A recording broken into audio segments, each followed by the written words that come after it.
बरेली में दिल दहला देने वाली घटना। पति ने पत्नी के जेल में रहते हुए अपनी ही सास से शादी कर ली। इसके पीछे की सच्चाई ने लोगों को झकझोर कर रख दिया। बरेली शहर में जहां छोटी छोटी गलियां एक जाल की तरह बिछी हुई हैं, हर घर की छोटी बड़ी बातें आसानी से पूरे मोहल्ले में चर्चा का विषय बन जाती हैं। और यहीं पर एक ऐसी कहानी घटी जिसके होने की कोई कल्पना भी नहीं कर सकता था, और इसने पूरे मोहल्ले को सन्न कर दिया। लोग लगातार कानाफूसी कर रहे थे, तरह तरह की बातें बना रहे थे। बेटी जेल में है और पति ने उसी की मां से शादी कर ली। ये खबर खुली धूप में बिजली कड़कने जैसी थी। जिसने भी सुना वो हैरान रह गया। मन में जिज्ञासा और गुस्सा एक साथ भर गया। प्रिया सिर्फ 22 साल की एक जवान लड़की, जिसकी उम्र अभी बहुत कम थी। उसकी शादी को अभी 2 साल भी नहीं हुए थे। लोगों को आज भी राजेश के साथ उसकी शादी का दिन अच्छी तरह याद था। एक सादी लेकिन बेहद प्यार भरी शादी, जिसमें सभी रिश्तेदारों ने इस युवा जोड़े को आशीर्वाद दिया था। राजेश उस समय 25 साल का एक सीधा साधा भला लड़का था, जिसने कभी किसी से कोई दुश्मनी नहीं की थी। सबने सोचा था कि ये शादी एक शांत और सुखद यात्रा होगी, लेकिन जिंदगी के तूफानों का पहले से कौन अंदाजा लगा सकता है। प्रिया थोड़ी चंचल और कभी-कभी जिद्दी थी, और वो एक बुरे मामले में फंस गई। अपनी नासमझी और एक पल की गलती के कारण उसे जेल जाकर इसकी कीमत चुकानी पड़ी। जिस दिन प्रिया ने जेल में कदम रखा, राजेश के चेहरे पर आंसू बह रहे थे। वो दरवाजे के बाहर खड़ा अपना चेहरा छुपाकर रो रहा था। उस युवा पति ने अपना प्रिविचनी सहारा खो दिया था, और प्रिया की सगी मां सुमन अपनी बेटी को जेल के कपड़ों में देखकर टूट गई थीं। सुमन जी की उम्र 53 साल थी और उनके पति को गुजरे 10 साल से ज्यादा हो गए थे। इतने सालों में उन्होंने अपनी दोनों बेटियों को पालने के लिए दिन रात मेहनत की थी। बाहर से वो हमेशा एक नेक और शांत स्वभाव की महिला दिखती थीं, लेकिन अंदर ही अंदर वो भी एक ऐसी औरत थीं जो प्यार और देखभाल के लिए तरसती थीं। लंबे अकेलेपन ने उनकी आत्मा को कई बार कमजोर कर दिया था, लेकिन किसी ने नहीं सोचा था कि यही खालीपन एक ऐसी कहानी को जन्म देगा जो बाद में सबको हिलाकर रख देगी। जिस दिन से प्रिया जेल गई, राजेश घर पर अकेला रह गया। मजदूरी का काम भी पक्का नहीं था, और खाने के समय सिर्फ सूनापन ही उसका साथी था। सुमन जी को अपने दामाद पर तरस और खुद के अकेलेपन पर भी दया आती थी। इसलिए वो अक्सर उसके घर आकर साफ सफाई कर देती और राजेश के लिए गरम खाना बना देती।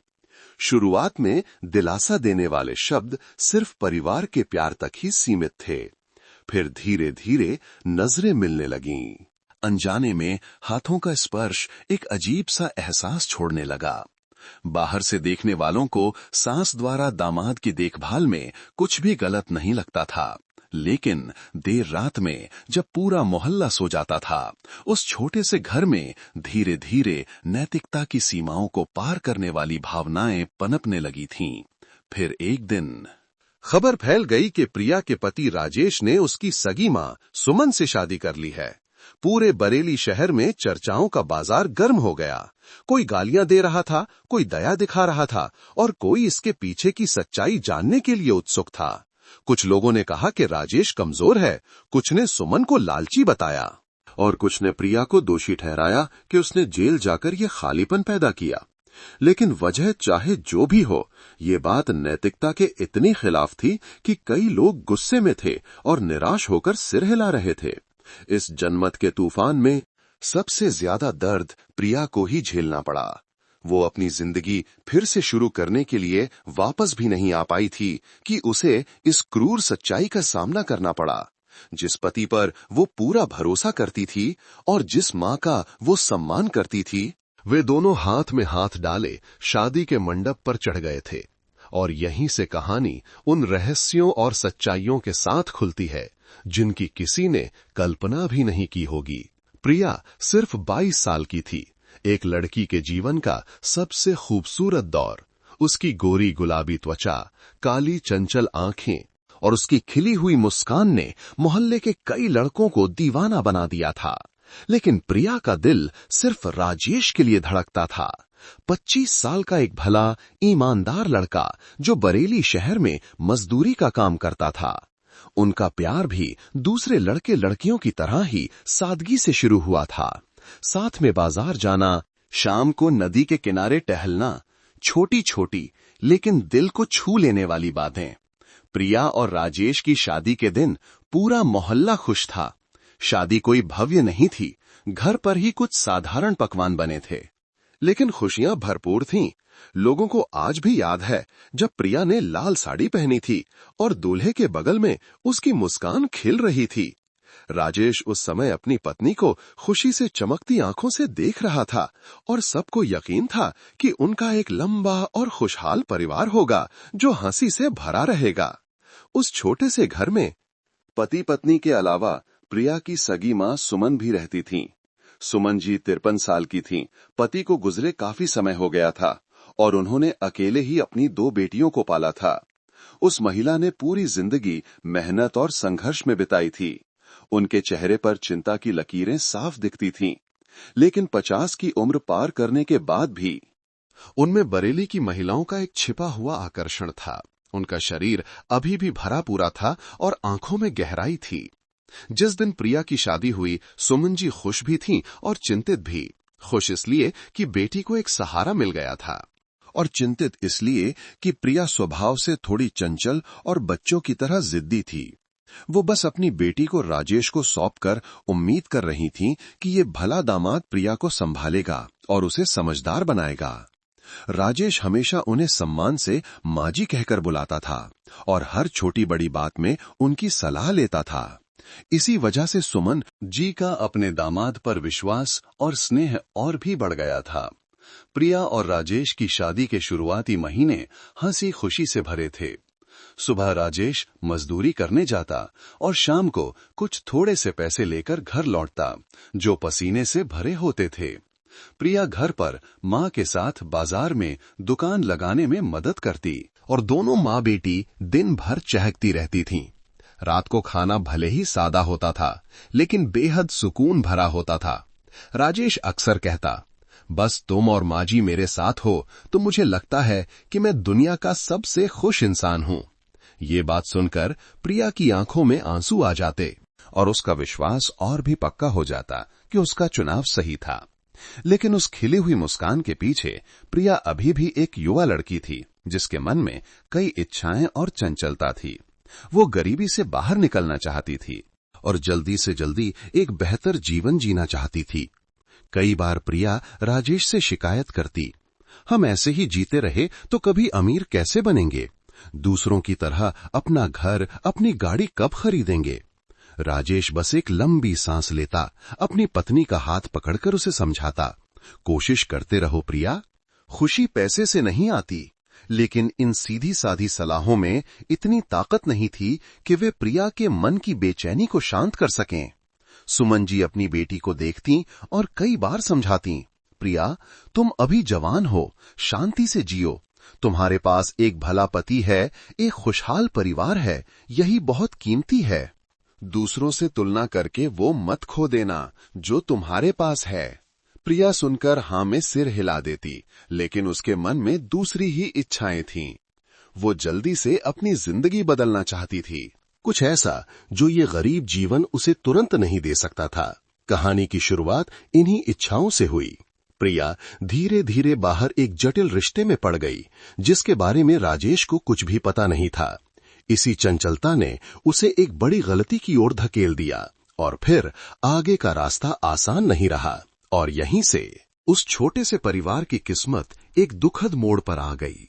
शादीशुदा जिंदगी जो शांत लग रही थी, प्रिया के जल्दी अमीर बनने की चाहत ने उसमें मुसीबत के बीज बो दिए। प्रिया बाजार में दुकान पर बैठे बैठे या राजेश की थोड़ी सी कमाई से खुश नहीं रहना चाहती थी। जब वो अपनी हम उम्र दोस्तों को अच्छे कपड़े पहने, सुंदर स्कूटर चलाते और आलीशान घरों में रहते देखती, तो उसे खुद पर तरस आता। खासकर जब कोई ताना मारता कि मजदूर से शादी की है तो कभी सिर उठाकर कैसे जी पाएगी। ये बातें प्रिया के दिल में सैकड़ों सुइयों की तरह चुभती थीं। और वो अपनी जिंदगी बदलने के लिए एक तेज रास्ते के सपने देखने लगी।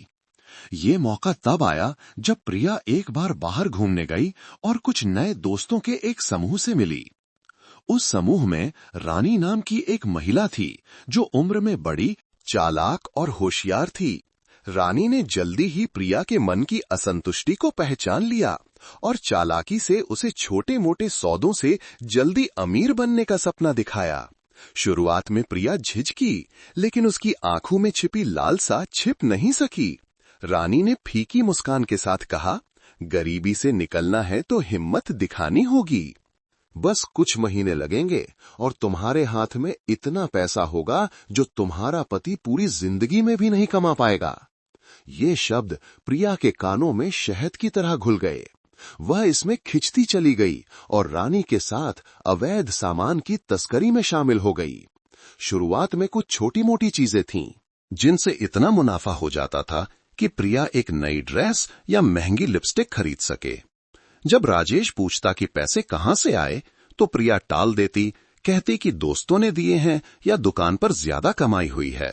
राजेश भला आदमी था, पत्नी पर विश्वास करता था, इसलिए उसे कभी शक नहीं हुआ।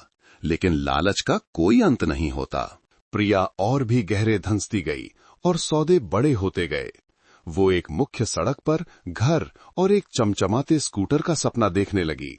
और फिर एक बार जब वो रानी के समूह के साथ बड़ी मात्रा में माल ले जा रही थी, तो उसे पुलिस ने रंगे हाथों पकड़ लिया। पुलिस अचानक आ गई। अंधेरी रात में टॉर्च की रोशनी चमक रही थी। जोर की आवाज सुनकर प्रिया सन रह गई।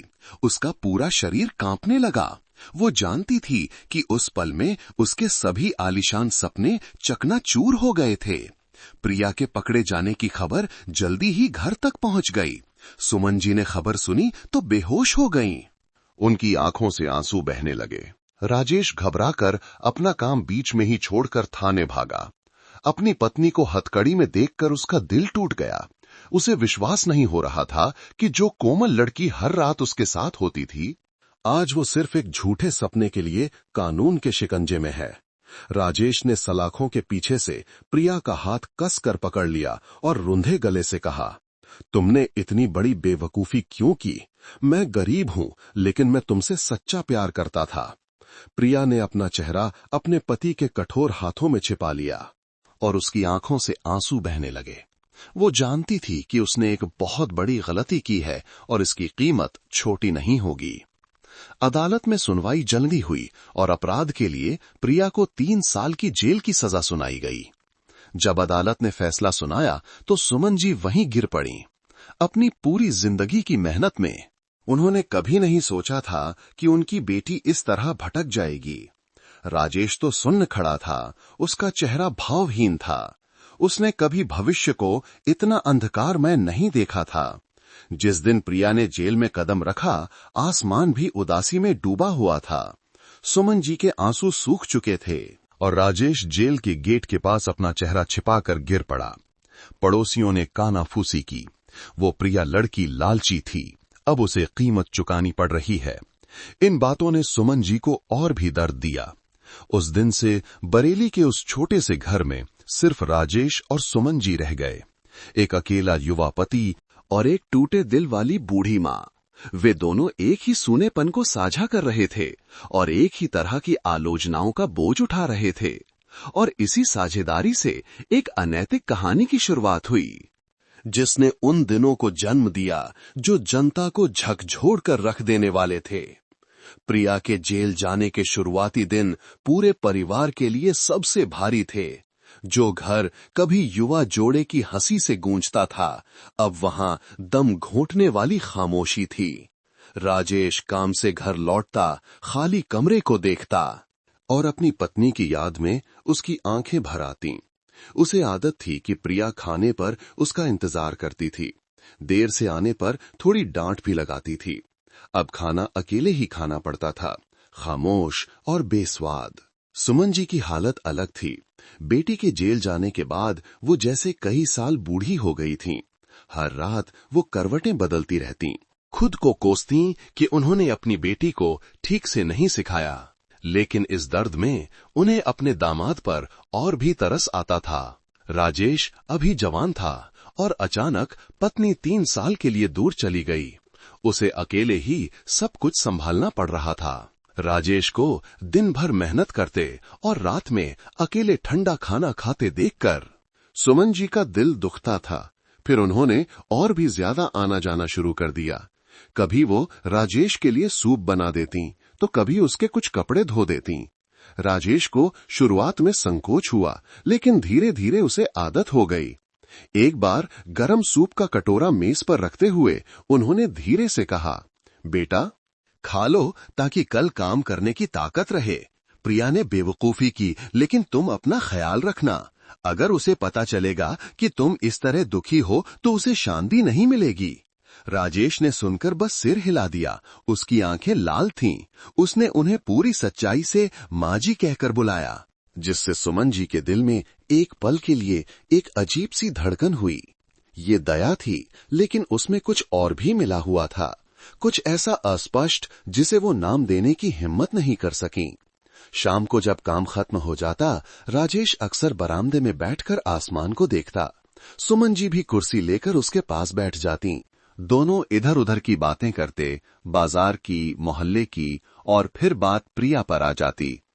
शुरुआत में सिर्फ दुख की बातें होती थीं, लेकिन जैसे जैसे बातें बढ़तीं, उनके बीच की दूरी कम होती गई। एक बार राजेश ने लंबी सांस लेकर कहा, माँ जी, मुझे बहुत बेबस महसूस हो रहा है।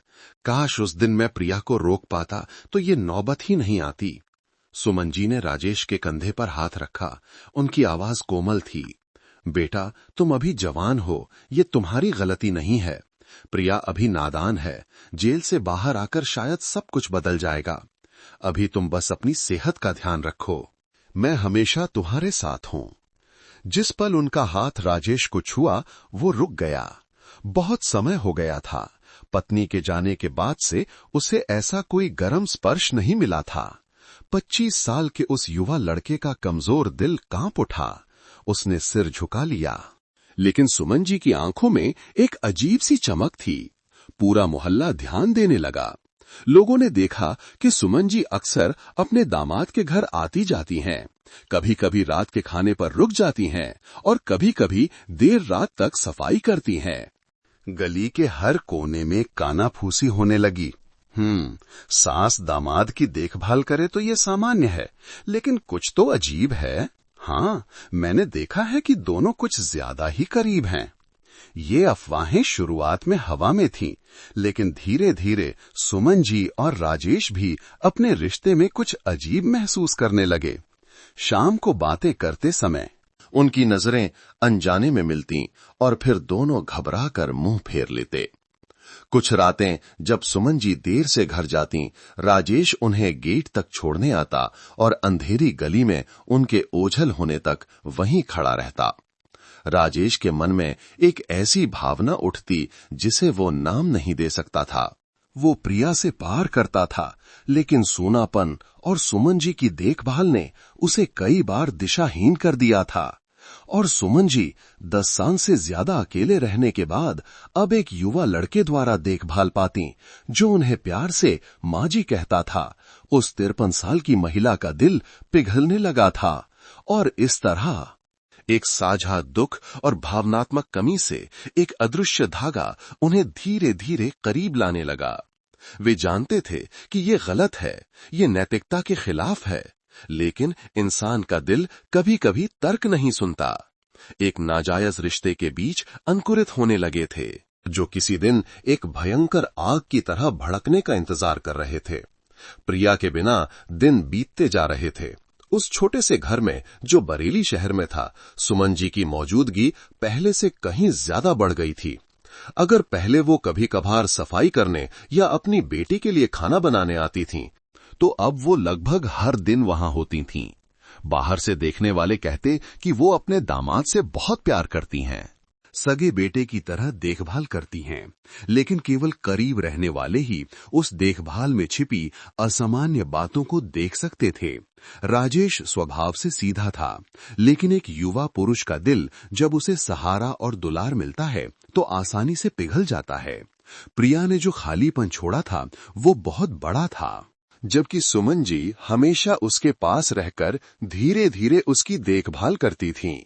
हर दिन की थकान के बाद जब राजेश घर लौटता, दरवाजा खोलता और मेज पर धुआं उठता हुआ खाना देखता तो उसका दिल अजीब तरह से गर्म हो जाता। जब भी सुमन जी उसे एक टुकड़ा मांस देती या थोड़ा और सूप डालती तो उनकी आंखें उसे सिर्फ एक सास के प्यार से नहीं देखती थीं, वे गहरी, भेदक और कुछ ऐसी थीं जो राजेश को असहज कर देती थीं। एक रात बहुत तेज बारिश हो रही थी, आसमान में बिजली कड़क रही थी। सुमन जी राजेश के घर पर ही रुक गईं। बिजली चली गई और पूरा घर अंधेरे में डूब गया। राजेश मोमबत्ती ढूंढ रहा था। सुमन जी उसके पास आकर बैठ गईं और उनका हाथ अनजाने में उसके पसीने से भीगे हाथ से छू गया। वो स्पर्श जो अनजाने में हुआ था दोनों को चौंका गया। टिमटिमाती मोमबत्ती की रोशनी में उस 53 साल की महिला की आंखों में एक पल के लिए कमजोरी दिखाई दी, जबकि राजेश को लगा कि उसका दिल तेजी से धड़क रहा है। तुम्हें ठंड लग रही है क्या? सुमन जी ने धीरे से पूछा। उनकी आवाज कांप रही थी। जी नहीं, राजेश ने जल्दी से मुंह फेर लिया, लेकिन उसका मन बेचैन था। उस पल में दोनों समझ गए कि कुछ ऐसा हो गया है जो सामान्य सीमाओं से परे है, लेकिन फिर किसी ने एक शब्द भी कहने की हिम्मत नहीं की। उस रात के बाद उनका रिश्ता बदल गया। बेमतलब की बातें लंबी हो गईं, चोरी छिपे देखना और भी लंबा हो गया। राजेश कई बार बचना चाहता था, लेकिन फिर खुद को रोक नहीं पाता था। सुमन जी तो बहुत ज्यादा द्वंद्व में थीं। वो जानती थीं कि अपने दामाद के प्रति आकर्षित होना एक पाप है, ये नैतिकता के खिलाफ है, लेकिन इतने सालों तक अकेले रहने के बाद एक युवा पुरुष से देखभाल पाकर वो अपने कठोर हो चुके दिल को काबू में नहीं रख सकीं। मोहल्ले में कानाफूसी और भी बढ़ गई। लोगों ने देखा कि सुमन जी अक्सर राजेश के घर पर देर रात तक रहती हैं और कभी-कभी तो रात वहीं रुक जाती हैं। जब भी ऐसा होता, पड़ोस की औरतें पीठ पीछे फुसफुसातीं। मुझे ये ठीक नहीं लग रहा। कैसी सांस है जो दिन भर दामाद से चिपकी रहती है। हाँ, अगर ये बात प्रिया को पता चली तो वो तो वहीं मर जाएगी। ये अफवाहें हर जगह फैल गईं और राजेश और सुमन जी तक भी पहुंची। शुरुआत में राजेश ने शर्माते हुए कहा कि उन्हें कम आना चाहिए, लेकिन सुमन जी ने बस एक लंबी सांस ली। वे जो कहते हैं कहने दो, हम कैसे जीते हैं ये भगवान जानता है, धरती जानती है। माँ जी बस चाहती हैं कि तुम अकेले न रहो। ये सुनकर राजेश चुप हो गया। वो जानता था कि सुमन जी उसे शांत करने के लिए ऐसा कह रही थीं, लेकिन वो खुद भी निश्चित नहीं था कि वो सीमा बनाए रख पाएगा। जब भी वो उसे गर्मजोशी भरी आंखों से देखती, उसे अपने दिल में एक हलचल महसूस होती। एक शाम खाना खाने के बाद राजेश बर्तन धो रहा था। सुमन जी पास में खड़ी होकर पहुंच रही थीं।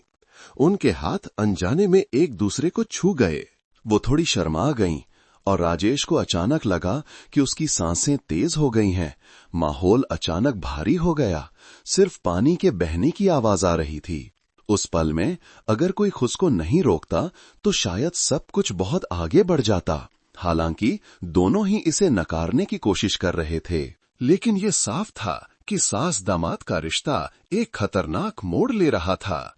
उस छोटे से घर के बंद दरवाजे के पीछे ऐसी भावनाएं थीं जिन्हें कोई नाम देने की हिम्मत नहीं कर रहा था। और बाहर जनमत ने एक आग जलाना शुरू कर दिया था, जो नैतिकता के दायरे से बाहर निकलने वाले किसी भी व्यक्ति को जलाने के लिए तैयार थी। प्रिया के बिना दिन भारी गुजर रहे थे और राजेश सुमन जी की मौजूदगी पर और भी निर्भर होता जा रहा था। पहले वो सिर्फ खाना बनाने और सफाई करने आती थीं। अब वो उस घर से ऐसे जुड़ गई थीं जैसे वो उसकी मालकिन हो। पड़ोसी जब भी गुजरते उन्हें सुमन जी को रसोई में काम करते हुए और राजेश को उनके आसपास घूमते हुए देखते। ये दृश्य देखकर कई लोग निराश होकर सिर हिलाते। एक शाम दोनों के खाना खाने के बाद राजेश बरामदे में बैठकर चाय पी रहा था। सुमन जी भी पास में बैठी थीं। रात की हवा में ठंडक थी। उनके सफेद होते बाल धीरे धीरे उड़ रहे थे। राजेश ने उनकी तरफ देखा और अचानक उसे लगा कि वो अब एक सख्त सास नहीं बल्कि एक अनुभवी कोमल महिला हैं जिनकी गहरी आंखों में कई भावनाएं छिपी हैं। तुम बहुत थक गए हो, है ना? सुमन जी ने धीरे से पूछा। हाँ, राजेश ने लंबी सांस ली। आपके साथ होने से मुझे बहुत सहारा मिलता है, वरना शायद मैं ये सब बर्दाश्त नहीं कर पाता। इन शब्दों ने उनके दिल को कंपा दिया। उन्होंने राजेश की आंखों में देखा और उन्हें उस 25 साल के लड़के का अकेलापन और कमजोरी साफ दिखाई दी। उनका हाथ अनजाने में उसके हाथ पर आ गया, गर्म और मुलायम। राजेश एक पल के लिए चौंक गया, लेकिन हाथ हटाने के बजाय उसने उसे वहीं रहने दिया। वे चुप रहे, सिर्फ अपने दिलों की तेज धड़कनें सुन रहे थे। उस पल में दोनों समझ गए कि वे बहुत आगे निकल गए हैं, लेकिन रुकने के बजाय वो वर्जित धागा और भी कसता चला गया।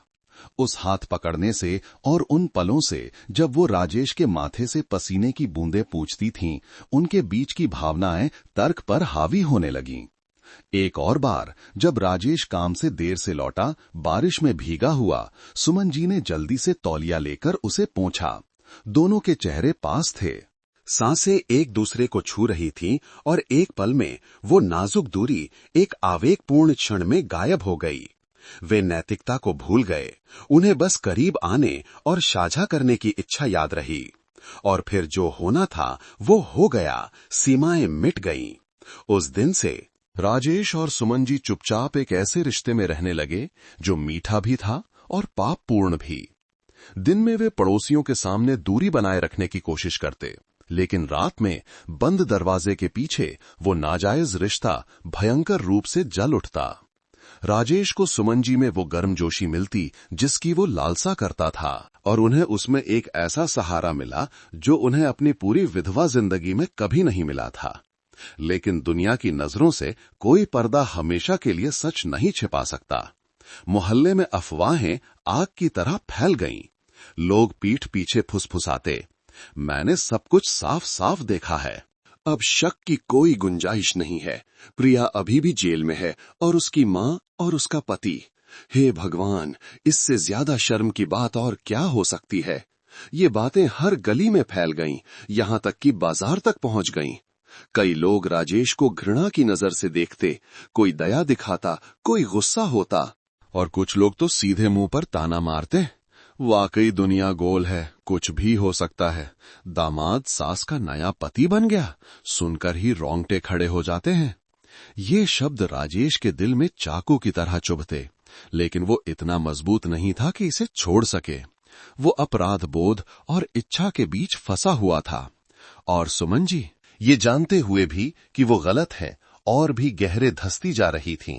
उन्होंने सोचा कि जिंदगी छोटी है, इतने साल त्याग करने के बाद अब जाकर उन्हें एक आदमी का साथ मिला है तो उसे क्यों छोड़ें। छोटा सा घर अब सिर्फ खामोशी से नहीं बल्कि रहस्यों से भी भरा था। बाहर जनमत का तूफान उठ रहा था और अंदर एक नाजायज रिश्ता बढ़ता जा रहा था जो एक बड़े धमाके में बदलने का इंतजार कर रहा था, जिससे पूरा बरेली शहर हिल जाता। मोहल्ले में कानाफूसी हर दिन बढ़ती जा रही थी। जब भी राजेश गली से गुजरता, उसे अपने पीछे फुसफुसाहट सुनाई देती, वही है सुमन जी के घर में रहने वाला दामाद, हाँ, प्रिया का पति। अब पता नहीं उसे क्या कहें। राजेश सिर झुकाकर तेजी से चलता, लेकिन हर शब्द उसके दिल में चाकू की तरह चुभता। उसे शर्म आती, लेकिन वो ये भी नहीं नकार सकता था कि उसके और सुमन जी के बीच का रिश्ता गहरा होता जा रहा था। कभी कभी वो इसे खत्म करना चाहता, लेकिन जब वो उन्हें चुपचाप उदास आंखों से देखता, जो 10 साल से ज्यादा की विधवा जिंदगी के बाद दुख से भरी थीं, तो उसका दिल पिघल जाता। जबकि राजेश दुविधा में था, सुमन जी कुछ और सोचने लगी थीं। वो जानती थीं कि लोगों को शक हो गया है और लगभग यकीन हो गया है। अगर वे ऐसे ही छिपाते रहे तो ये अंधेरे में जीने जैसा होगा, हमेशा पकड़े जाने का डर रहेगा, और वो इसे छोड़ना नहीं चाहती थीं। इतने साल अकेले रहने के बाद अब उन्हें एक युवा पुरुष का साथ मिला था जो उन्हें माजी कहता था, लेकिन एक जीवन साथी की तरह उनकी देखभाल और दुलार करता था।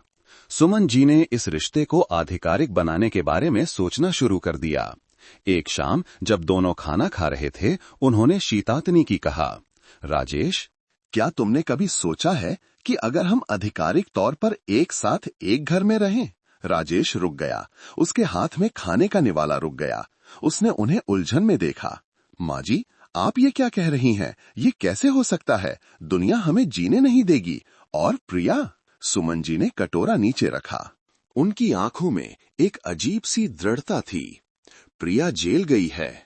3 साल एक लंबा समय होता है। तुम सोचो, क्या उसे फिर से शुरुआत करने का मौका मिलेगा? बाहर वाले जो भी कहें, कहने दो।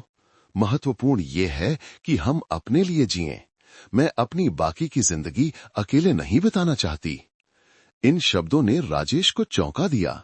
वो जानता था कि उनकी बातों में स्वार्थ है, लेकिन वो ये भी समझता था कि उन्होंने बहुत दुख झेला है।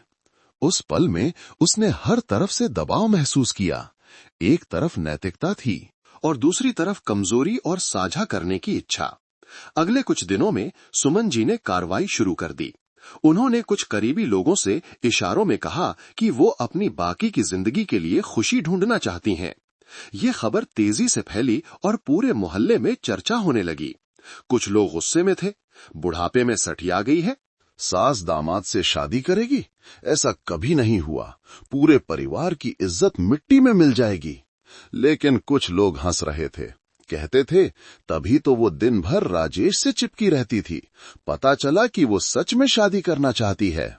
जितना लोग बोलते, सुमन जी और भी जिद्दी होती जाती। मन ही मन उन्होंने सोचा, उन्होंने मुझे कभी एक दिन भी नहीं पाला, तो उन्हें मेरी खुशी पर फैसला करने का क्या अधिकार है? मुझे अपनी खुशी खुद बचानी होगी। इस दृढ़ता ने उन्हें और भी क्वेक्टम बना दिया। राजेश तो और भी परेशान हो गया। रात को वो बिस्तर पर करवटें बदलता रहता, पसीना बहता रहता।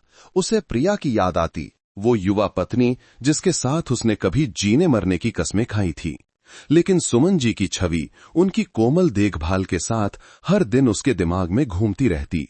वो जानता था कि वो गहरे धंस रहा है, लेकिन जितना छटपटाता वो धागा और भी कसता जाता। एक दिन सुमन जी ने साफ साफ कहा, बेटा, ज्यादा मत सोचो। अगर तुम सहमत हो तो मैं एक साधारण शादी का आयोजन करूंगी, कागजात के साथ, एक पहचान के साथ। तब दुनिया जो कहना चाहे कहे, हम फिर भी सम्मान से रहेंगे। राजेश सुन्न हो गया। सास से शादी, इन 2 शब्दों ने उसे कंपा दिया। लेकिन जब सुमन जी ने ये कहा तो उनकी आंखें दृढ़ और याचनापूर्ण दोनों थीं, जिससे वो विरोध करने की हिम्मत नहीं जुटा सका। वो बस चुप रहा और उसके दिल में एक भयंकर तूफान उठ रहा था। कहानी अभी बनी नहीं थी, लेकिन जनमत में उबाल आ गया था। पूरा बरेली शहर चर्चा कर रहा था। लोग उस चौंकाने वाली शादी के दिन का इंतजार कर रहे थे, जिज्ञासा, क्रोध और घृणा के साथ। तूफान की तरह दबाव बढ़ता जा रहा था, जो सब कुछ बहा ले जाने का इंतजार कर रहा था। ये अफवाह कि सुमन जी अपने ही दामाद राजेश से शादी करना चाहती हैं, जल्द ही बरेली की हर गली मोहल्ले में फैल गई। हर बाजार, हर गली में काना फूसी की कहानियां गूंजने लगीं। लोग हैरान भी थे और उत्सुक भी। कुछ तो इतने गुस्से में थे कि सीधे मुंह पर गालियां देते। हे भगवान, मैंने आज तक इतनी अनैतिक बात नहीं सुनी। बेटी अभी जेल में है और उसकी सगी मां उसी के पति से शादी कर रही है। उस परिवार का कोई भी अब सिर उठाकर नहीं जी पाएगा। सुमन जी ने सब कुछ सुना, लेकिन अब वो डगमगाई नहीं। जितना लोग बोलते, उनका संकल्प और भी मजबूत होता जाता। मन ही मन उन्होंने सोचा, वे नहीं जानते कि मैंने दशकों तक विधवापन और अकेलेपन का दुख झेला है। मैं भी एक इंसान हूं, मुझे भी प्यार की जरूरत है। जिंदगी के आखिरी पड़ाव पर मेरे पास खोने के लिए कुछ नहीं है। ये विचार एक दीवार की तरह बन गया, जिसने उन्हें हर आलोचना को नजरअंदाज करने में मदद की। एक शाम वो राजेश के सामने बैठी। उनकी आंखें दृढ़ थीं। मैंने अच्छी तरह सोच लिया है, हम एक शादी समारोह करेंगे। भव्य होने की जरूरत नहीं है, बस कुछ रिश्तेदारों को बुलाकर खाना खिलाएंगे और शादी का पंजीकरण करा लेंगे, ताकि ये आधिकारिक हो जाए। तुम हमेशा इस तरह छिपकर नहीं जी सकते। राजेश सन्न रह गया। वो लंबे समय से जानता था कि सुमन जी का यही इरादा है, लेकिन जब उन्होंने इसे अपने मुंह से सुना तो उसका दिल तेजी से धड़कने लगा। उसके दिमाग में प्रिया का चेहरा घूम गया, वो युवा पत्नी जो जेल में दुख झेल रही थी। उसे वे छोटे छोटे खुशी के दिन याद आए और वो वादा याद आया कि वे जीवन भर साथ रहेंगे। अब वो एक कठिन चुनाव के सामने खड़ा था। एक तरफ पति पत्नी का रिश्ता और दूसरी तरफ एक अनैतिक लेकिन ज्वलंत प्रेम जो ठीक उसके सामने था। माँ जी, मुझे बहुत डर लग रहा है, लोग गालियां देंगे, मैं जिंदगी भर अपमानित होता रहूंगा। और प्रिया? राजेश की आवाज रुंध गई। सुमन जी ने उसका हाथ कसकर पकड़ लिया। उनकी आंखों में दुख और आग दोनों थे। बेटा, दुनिया जो कहती है कहने दो, वे हमें खिलाते नहीं हैं, वे हमारा दर्द साझा नहीं करते हैं। मुझे बस तुम अपने पास चाहिए प्रिया। वह 3 साल के लिए दूर चली गई है, ये सब कुछ बदलने के लिए काफी है। राजेश चुप रहा, उसका दिल जैसे किसी ने भींच लिया हो। उसके पास सीधे तौर पर विरोध करने की हिम्मत नहीं थी, लेकिन वहां कहने की भी हिम्मत नहीं कर पा रहा था। उसे बस लग रहा था कि वो और भी गहरे धंसता जा रहा है और उसे कोई रास्ता नहीं मिल रहा है। सुमन जी के शादी करने के इरादे की खबर रिश्तेदारों तक पहुंची। घर के भाई बहन समझाने आए, यहां तक कि डांटा भी। बहन, तुम ऐसा करके पूरे परिवार की इज्जत मिट्टी में मिला रही हो।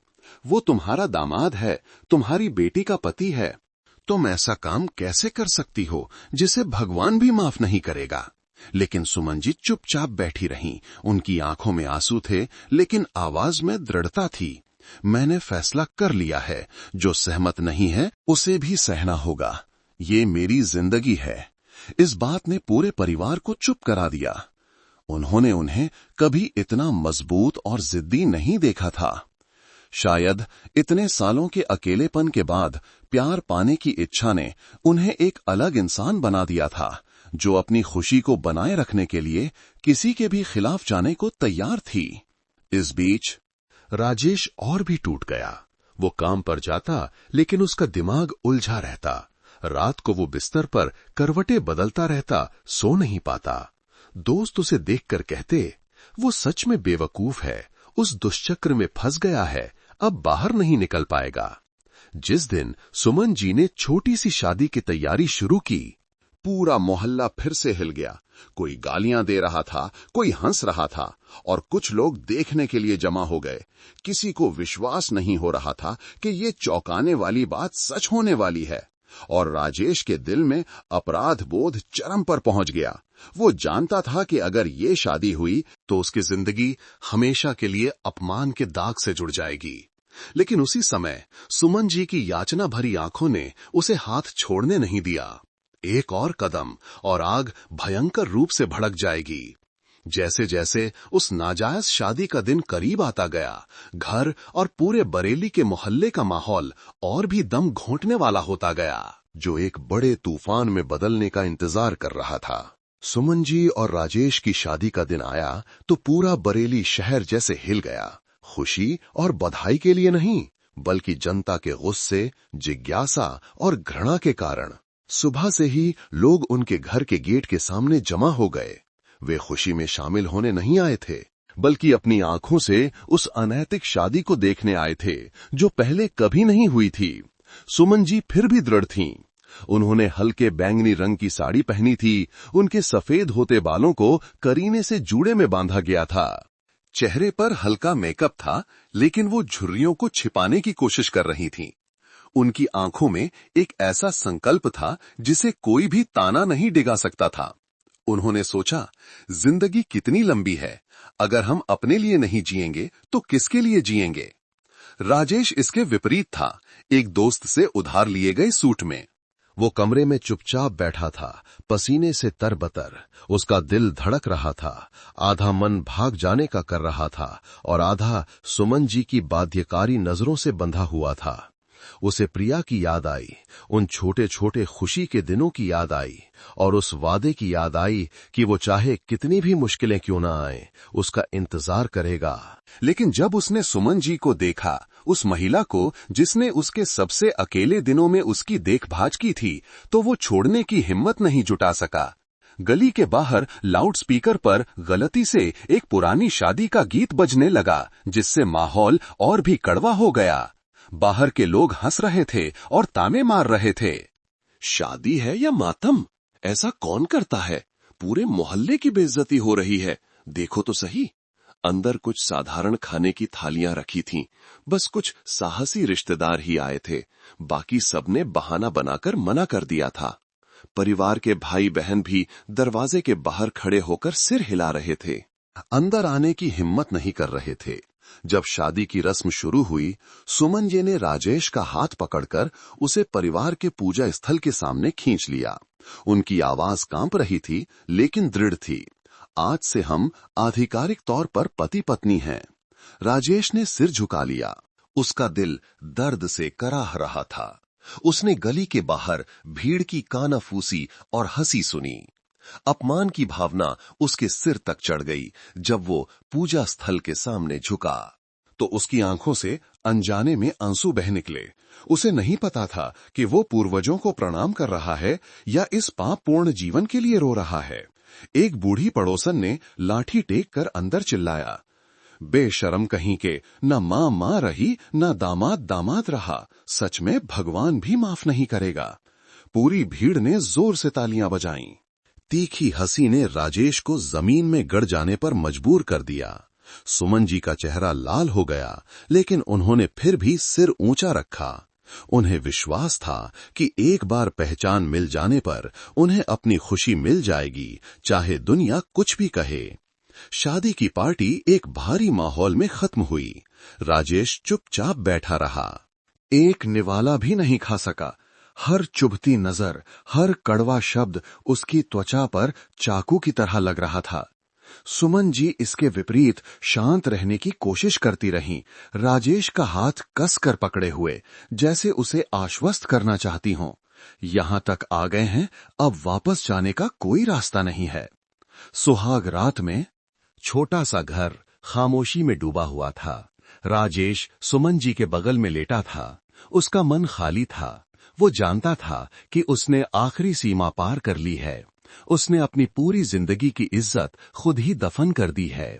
अंधेरे में हवा के झोंके की आवाज दरवाजे की दरार से आती हुई किसी की दर्द भरी आह की तरह लग रही थी। राजेश ने आंखें बंद कर लीं, आंसू बह निकले और सुमन जी ने उसे कसकर गले लगा लिया, फुसफुसाते हुए, आज से मैं तुम्हें अकेला नहीं रहने दूंगी। बाहर पूरा शहर अभी भी चर्चा कर रहा था। वो नाजायज शादी एक गर्म विषय बन गई थी। जहां भी जाओ उसी का जिक्र होता था और गहराई में किसी को नहीं पता था कि असली तूफान अभी भी आगे था, जो सब कुछ बहा ले जाने का इंतजार कर रहा था। उस नाजायज शादी के बाद राजेश और सुमन जी का जीवन वैसा शांत नहीं रहा जैसा उन्होंने सोचा था। स्वीकार किए जाने के बजाय उन्हें हर तरफ से घृणा और गालियों की लहर का सामना करना पड़ा। बाजार जाने पर सुमन जी को अपने पीछे कानाफूसी सुनाई देती। वो देखो, वो सास जिसने दामाद से शादी की, ये सबसे घिनौनी बात है जो मैंने कभी सुनी है। कुछ लोग तो धीरे से भी नहीं बोलते, जानबूझकर उनके सामने ही कह देते, तुम्हारे पास बाजार आने की हिम्मत भी कैसे हुई? तुम्हारी बेटी तो जेल में ही मर जाएगी। सुमन जी होंठ भींच लेती, उनका चेहरा गर्म हो जाता, हाथ कांपते, लेकिन वो फिर भी शांत रहने की कोशिश करती।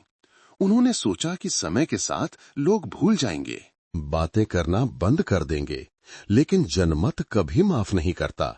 जब भी वो बाहर निकलती, उन्हें ताने सुनने पड़ते। चुभती नजरें हजारों सुइयों की तरह उनकी त्वचा में चुभती। राजेश की हालत भी बेहतर नहीं थी। मजदूरी के काम पर सहकर्मी छिपकर बातें करते। इस लड़के को शर्म नहीं आती क्या? बेटी अभी बाहर नहीं आई और उसकी मां से ही शादी कर ली। मर्दों के नाम पर कलंक है, ऐसा भी होता है क्या? ये बातें राजेश को कड़वी लगती। वो सिर झुकाकर मेहनत करता ताकि भूल जाए, लेकिन रात में वही शब्द उसके दिमाग में गूंजते। उसे और भी ज्यादा शर्म और अकेलापन महसूस होने लगा। वो छोटा सा घर जहां वे दोनों रहते थे, अब एक घर नहीं था, बल्कि एक बंद पिंजरे जैसा था। बाहर जनमत का तूफान था और अंदर दम घोंटने वाली खामोशी। राजेश कई बार गुमसुम बैठा रहता, प्रिया की छवि याद करता, उसे उसकी मीठी आवाज याद आती, वे शामें याद आती जब दोनों पीले बल्ब की रोशनी में एक साथ खाना खाते थे। उसे वो पुराना वादा याद आता, चाहे कितनी भी मुश्किलें क्यों ना आए, हम एक दूसरे के साथ रहेंगे। जब भी ये याद आती, राजेश का दिल नमक छिड़कने जैसा दुखता। वो मुड़कर अपने बगल में बैठी महिला को देखता, सुमन जी, जिसे वो इतने सालों से माँ जी कहता था, अब उसकी पत्नी बन गई थी। उसे लगा कि उसके दिमाग में नैतिकता की सीमाएं धुंधली होती जा रही हैं और एक ऐसा घाव छोड़ गई हैं जो कभी नहीं भरेगा। सुमन जी की हालत भी बेहतर नहीं थी। बाहर से वो मजबूत बनने की कोशिश करती, लेकिन रात में राजेश के बगल में लेटे हुए उनका मन बेचैन रहता। उन्हें डर था कि एक दिन प्रिया वापस आएगी, तब वो अपनी बेटी का सामना कैसे करेंगी। क्या प्रिया उनसे नफरत करेगी, उन्हें कोसेगी? ये विचार उन्हें परेशान करता, लेकिन वो खुद को शांत करती। प्रिया अभी जवान है, उसने बेवकूफी की, इसलिए उसे जेल जाना पड़ा। 3 साल एक लंबा समय है, शायद वो बदल जाएगी और अपनी माँ को स्वीकार कर लेगी। लेकिन जितना वो सोचती, उतना ही कांपती। एक शाम राजेश बरामदे न बैठा था, उसकी आंखें दूर देख रही थीं। सुमन जी उसके पास आईं और उसके कंधे पर हाथ रखा। बेटा, ज्यादा परेशान मत हो, सब कुछ ठीक हो जाएगा। राजेश ने लंबी सांस ली, उसकी आवाज रुंध गई। लेकिन प्रिया वापस आने पर क्या सोचेगी? मैंने उसके साथ बहुत गलत किया है माँ जी। इस बात ने सुमन जी को चुप करा दिया। राजेश की आंखों में उन्होंने प्रिया के लिए वो प्यार साफ देखा, एक ऐसा प्यार जिसे वो बदल नहीं सकती थीं। उनके दिल में ईर्ष्या की एक लहर उठी, जिससे वो राजेश को और भी कसकर पकड़ना चाहती थीं। चाहे कुछ भी हो जाए, समय धीरे धीरे बीतता गया, लेकिन जनमत शांत नहीं हुआ। दामाद की सास से शादी की कहानी अभी भी एक गर्म विषय थी। हर चाय की दुकान, हर बाजार में दोहराई जाती थी। कुछ लोग तो ये भी कहते कि देखते हैं जब प्रिया वापस आएगी तो उस घर का क्या हाल होगा। ये बात किसी अपशकुन से कम नहीं थी। राजेश और सुमन जी के मन में चिंता और भी बढ़ने लगी। वे जानते थे कि देर सवेर वो दिन आएगा और तब सभी तूफान सच में शुरू होंगे। 3 साल बीत गए। कई लोगों के लिए ये पलक झपकने जैसा हो सकता है, लेकिन प्रिया के लिए ये एक बहुत लंबा समय था। जेल में वो कभी कभी टूट गई थी, कभी कभी इतनी दुखी हुई कि उसे लगा कि वो जी नहीं पाएगी। लेकिन फिर अपने पति राजेश पर विश्वास ने उसे उठने में मदद की। उसने खुद से कहा, बस अच्छी तरह से सुधार करना है। जब वापस जाऊंगी तो फिर से अपने पति और मां के साथ रहूंगी, सब कुछ फिर से शुरू होगा। जिस दिन प्रिया को रिहा किया गया, आसमान जैसे और भी रोशन हो गया। ठंडी हवा उसके छोटे बालों से गुजर रही थी, जो उन मुश्किल दिनों के बाद काफी छोटे हो गए थे। जेलर ने भी मुस्कुराकर कहा, कोशिश करती रहो। जिंदगी में एक गलती के बाद भी फिर से शुरुआत करने का मौका होता है। प्रिया ने सिर हिलाया, उसकी आंखों में उम्मीद की चमक थी। बरेली वापस जाने वाली बस में प्रिया का दिल तेजी से धड़क रहा था। वो कल्पना कर रही थी कि राजेश गली के कोने पर उसका इंतजार कर रहा होगा। उसकी भली मुस्कान, उसकी गर्मजोशी भरी बाहें, जिसके बारे में उसने 3 साल तक सपना देखा था। उसने ये भी कल्पना की कि उसकी मां सुमन उसे कसकर गले लगाकर खुशी से रो पड़ेंगी। इन विचारों ने प्रिया को बेचैन कर दिया। उसकी आंखों में आंसू आ गए। लेकिन जब वो गली के कोने पर पहुंची तो उसे एक अजीब सा माहौल महसूस हुआ। लोग उसे जिज्ञासा और दया भरी नजरों से देख रहे थे। कुछ फुसफुसाहट उसके कानों में पड़ी, वो वापस आ गई है। देखते हैं जब वो अपने घर का हाल देखेगी तो क्या करेगी। प्रिया एक पल के लिए कांप गई, लेकिन इससे पहले कि वो समझ पाती, उसके कदम अपने जाने पहचाने घर की ओर तेजी से बढ़ गए। पुराना गेट वहीं था, लेकिन आंगन में वो सन्न रह गई। उसके सामने सुमन जी और राजेश एक साथ सफाई कर रहे थे। उनका हाथ धीरे से उसके कंधे पर था, उनकी आंखें बहुत करीबी थीं, और जो बात प्रिया को सबसे ज्यादा तोड़ गई, वो थी घर के बीच में पूजा स्थल पर उसकी मां और उसी के पति की एक नई शादी की तस्वीर। प्रिया का पूरा शरीर कांपने लगा, उसकी आंखों के सामने अंधेरा छा गया। वो अंदर घुसी, उसकी आवाज रुंध गई। ये क्या है? राजेश मुड़ा। उसके चेहरे पर खून की एक बूंद भी नहीं थी। सुमन जी भी सन्न रह गईं। उनके हाथ से झाड़ू फर्श पर गिर गई और एक सूखी आवाज आई। माहौल जैसे जम गया। प्रिया, बेटा। सुमन जी हिचकिचाते हुए अपनी बेटी को गले लगाने के लिए आगे बढ़ीं, लेकिन प्रिया पीछे हट गई। उसकी आंखें आंसुओं से भरी थीं। मां, आपने ऐसा क्यों किया? मैं 3 साल जेल में रही। मैं बस उम्मीद कर रही थी कि जब मैं वापस आऊंगी तो मां मेरा सहारा होंगी, पति मेरा इंतजार कर रहा होगा। लेकिन उसकी आवाज सिसकियों में टूट गई। राजेश आगे बढ़ा कांपते हुए। प्रिया, मुझे माफ कर दो। मैं कमजोर पड़ गया। मैं तुमसे किया वादा नहीं निभा सका। प्रिया ने अपने पति को देखा। आंसू बह रहे थे। उसे याद आया कि उसने कैसे इंतजार करने का वादा किया था उस दिन जब वो जेल जा रही थी। उसने कैसे उसका हाथ पकड़ा था। अब सब कुछ कांच की तरह टूट गया था। उस पति द्वारा धोखा दिए जाने का दर्द जिसने अभी तक पूरी जिंदगी भी नहीं जी थी, और इससे भी कड़वा ये था कि उसके साथ धोखा देने वाली उसकी सगी मां थी। गली के बाहर से तीखी हंसी की आवाज आई। पड़ोसी इस पल का लंबे समय से इंतजार कर रहे थे। देखो, वो वापस आ गई है। उसे देखने दो, वो चौंकाने वाली शादी जो उसकी मां और उसके पति ने की है। प्रिया घुटनों के बल गिर गई, अपना चेहरा छिपाकर रोने लगी। 22 साल का कमजोर दिल अब जैसे फट गया था। दर्द में उसे बस दुनिया की काना फूसी और गालियों की आवाजें सुनाई दे रही थीं, जो पुरानी छत से गुजरती हवा के साथ मिल गई थीं। परिवार की कहानी, जो एक पुनर्मिलन का दिन होनी चाहिए थी, अब एक क्रूर त्रासदी में बदल गई थी। और यहां से असली तूफान न केवल प्रिया के लिए बल्कि सुमन जी और राजेश के लिए भी शुरू हुआ। वे लोग जो नैतिकता की सीमा पार कर चुके थे। प्रिया फर्श पर बैठी थी। आंसू बह रहे थे। उसने कसकर अपनी छाती पकड़ ली, जैसे वो अपने टूटते दिल को रोकना चाहती हो। अपनी पूरी जिंदगी में उसने कभी नहीं सोचा था कि 3 साल की जेल के बाद पुनर्मिलन का दिन एक बुरे सपने में बदल जाएगा।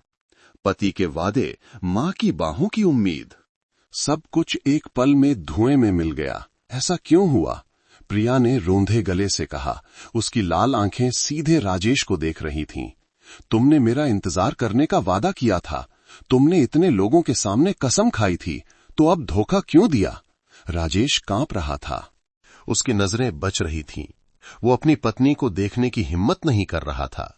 वो सच्चाई का सामना करने की हिम्मत नहीं कर रहा था। उसकी आवाज खो गई। मैं माफी मांगता हूं। मैं गलत था। मैं कमजोर था। मैं टिक नहीं सका। कमजोर? प्रिया हंस पड़ी, एक ऐसी हंसी जो दिल को चीर देने वाली थी। तुम इतने कमजोर हो गए कि तुमने अपनी ही सास से शादी कर ली? तुम सोचते हो दुनिया मुझे किस नजर से देखेगी? ये आरोप राजेश के दिल में चाकू की तरह चुभ रहे थे। वह बस सिर झुकाए रहा। उसके हाथ कसकर बंधे थे। नाखून उसकी त्वचा में धंस रहे थे। सुमन जी आगे बढ़ीं। उनकी आवाज कांप रही थी। बेटा, मेरी बात सुनो। मैं ऐसा नहीं चाहती थी, लेकिन मैं बहुत अकेली थी। पिछले 3 सालों में मैंने और राजेश ने एक दूसरे का सहारा लिया। मैं भी बस एक औरत हूं। मुझे भी एक सहारे की जरूरत है। अकेली? प्रिया मुड़ी। उसकी आंखों में नफरत थी। आप मेरी मां हैं। आपको मेरे लिए घर को संभालना चाहिए था। आपको मेरे लौटने का इंतजार करना चाहिए था, ताकि मेरे पास एक परिवार हो। लेकिन आपने मुझसे सब कुछ छीन लिया। क्या आप अभी भी खुद को मां मानती हैं? ये सवाल सुमन जी के दिल में चाकू की तरह चुभ गया। वो चुप हो गईं। उनकी आंखों से आंसू बह निकले, लेकिन वो फिर भी जिद्दी थीं। तुम समझ जाओगी। मैं भी बस अपनी बाकी की जिंदगी खुशी से जीना चाहती थी। प्रिया ने फीकी मुस्कान के साथ कहा। उसके आंसू बह रहे थे। खुशी? अपनी सगी बेटी के दर्द पर खुशी? माँ जी, मैं आपको इस जिंदगी में कभी माफ नहीं करूंगी। गली के बाहर पड़ोसियों की भीड़ जमा हो गई थी। कानाफूसी तेज हो गई, जैसे आग में घी डाल दिया गया हो। वो लड़की वापस आ गई है। देखो, वो अपनी मां का सामना कर रही है। हे भगवान, माँ बेटी एक ही पति के लिए लड़ रही हैं, इससे बुरा और क्या हो सकता है। गालियों की आवाजें गूंजने लगीं। बेशर्म, इस घर ने पूरे बरेली का नाम खराब कर दिया है।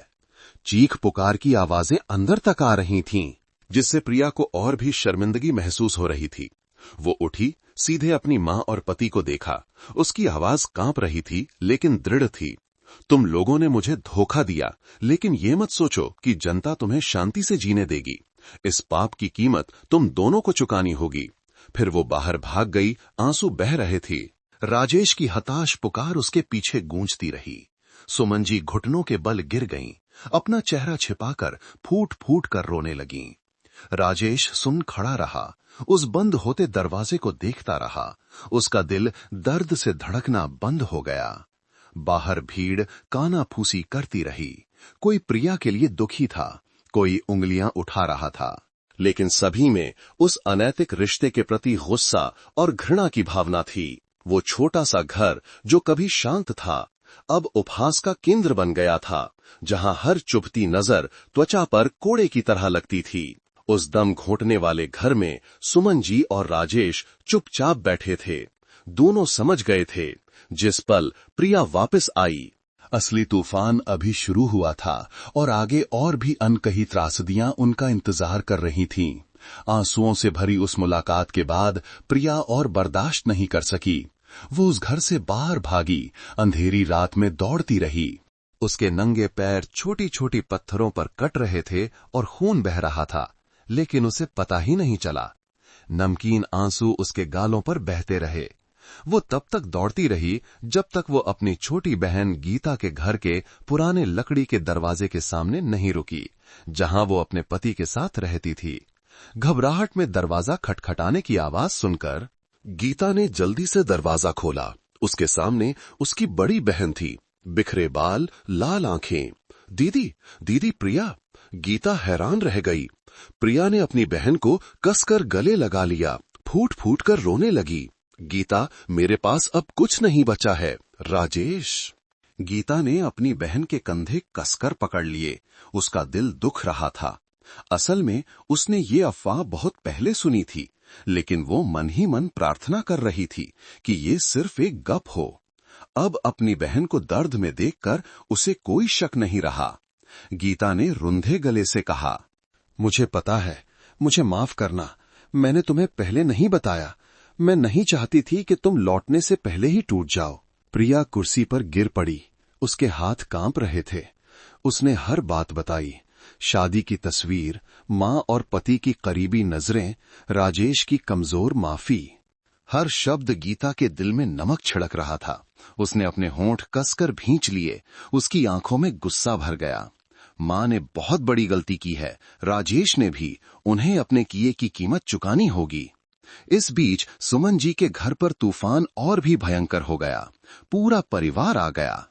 अब कोई चुप नहीं रह सकता था।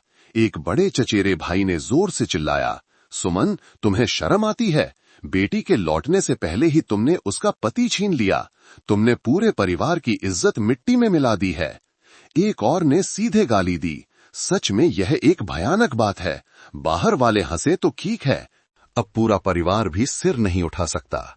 सुमन जी सुन्न बैठी थीं। आंसू बह रहे थे, लेकिन वो फिर भी जिद्दी थीं।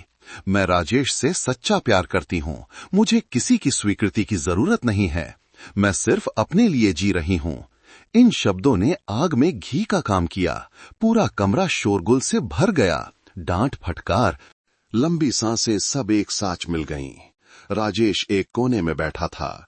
उसके चेहरे पर खून की एक बूंद भी नहीं थी। उसने अपने ऊपर पड़ती घृणा की नजरों को साफ महसूस किया। उसने खुद को कभी इतना छोटा और अपमानित महसूस नहीं किया था। गली के बाहर गांव वाले फिर से देखने आ गए। कानाफूसी की आवाजें बंद नहीं हो रही थीं। किसी ने सुमन जी के घर की ओर इशारा करके जोर से कहा, ऐसे लोगों को मोहल्ले से निकाल देना चाहिए। यहां रहने से पूरा मोहल्ला गंदा हो जाएगा। बच्चे भी दौड़ते हुए ताने मार रहे थे। पति ने सास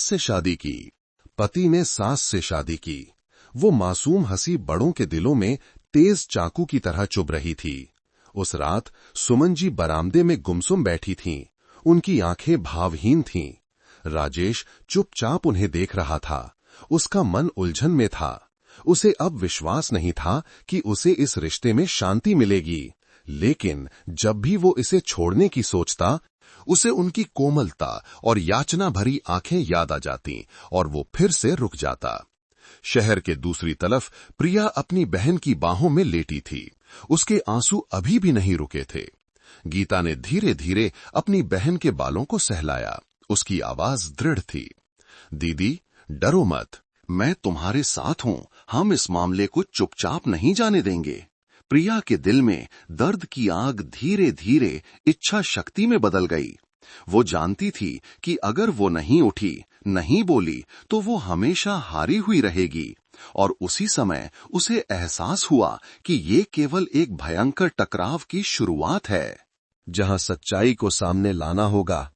कई रातें रोने के बाद प्रिया धीरे धीरे शांत हो गई। गीता की बाहों में उसे एहसास हुआ कि अगर वो टूटती रही तो न केवल वो खुद दुखी होगी, बल्कि वो अपनी मां और पति को भी अपनी शर्म पर आराम से जीने देगी। उसने खुद से कहा, नहीं, मुझे उठना होगा, इस सच्चाई को सामने लाना होगा। गलत करने वाले को सजा मिलनी चाहिए और मुझे अपनी इज्जत वापस पानी होगी। गीता उसका सबसे बड़ा सहारा थी। 22 साल की छोटी बहन भले ही जवान थी, लेकिन वो तेज और मजबूत थी। गीता ने अपनी बहन का हाथ पकड़कर दृढ़ता से कहा, दीदी, ये मत सोचो कि तुम अकेली हो। मैंने ये अफवाह बहुत पहले सुनी थी, लेकिन तुम्हारी चिंता में मैंने कुछ नहीं कहा। अब सब कुछ साफ है। अगर मां और राजेश ने ये अनैतिक काम करने की हिम्मत की है, तो हमें पूरी दुनिया को उनका असली चेहरा दिखाना होगा। प्रिया ने आंसू पोंछे। उसकी आंखों में एक संकल्प की चमक थी। मुझे जन्मत से बहुत डर लगता है गीता, लेकिन अब कोई और रास्ता नहीं है। अगर मैं चुप रही तो लोग सोचेंगे कि मैं भी इसमें शामिल हूं, कि मैंने अपने पति को अपनी मां से शादी करने की इजाजत दी। नहीं, मुझे बोलना होगा। उस दिन से गीता ने अपनी बड़ी बहन की मदद करना शुरू कर दिया। दोनों बहनें हर जगह गईं, करीबी रिश्तेदारों से लेकर दूर के संबंधियों तक, और उन्हें नंगी सच्चाई बताई। हर शब्द एक हवा के झोंके की तरह था, जिसने समुदाय में गुस्से की आग को और भड़का दिया। सुनने वाले प्रिया के लिए जितना दुखी होते, उतना ही सुमन जी और राजेश से नफरत करते। सच में बेचारी लड़की, एक चाची ने रुंधे गले से कहा। अभी जेल से लौटी है और उसे इस दृश्य का सामना करना पड़ा। सुमन जी बूढ़ी हो गई हैं, लेकिन फिर भी नासमझ हैं। राजेश तो सच में एक बेवफा इंसान है। खबर तेजी से फैली। न केवल पड़ोसी बल्कि पूरा परिवार भी हिल गया। परिवार के बड़ों ने मेज पर हाथ पटककर चिल्लाया, यह एक अभूतपूर्व शर्म की बात है। इसे ऐसे ही नहीं छोड़ा जा सकता। इस बीच सुमन जी और राजेश और भी अलग थलग पड़ गए। कोई भी रिश्तेदार उनके घर आने की हिम्मत नहीं करता था। बाजार जाने पर सुमन जी को भगा दिया जाता। राजेश काम पर जाता तो सहकर्मी उसका मजाक उड़ाते। मालिक को भी शर्मिंदगी महसूस हुई और उसने उसे बदनामी से बचने के लिए सबसे भारी काम सौंप दिए। एक दिन गीता प्रिया को बाजार ले गई, जानबूझकर, ताकि सब लोग उसे देखें। भीड़ उसे पूछने के लिए उमड़ पड़ी। किसी ने उसके कंधे पर हाथ रखकर सांत्वना दी, किसी ने गुस्से में उसके लिए गालियां दी।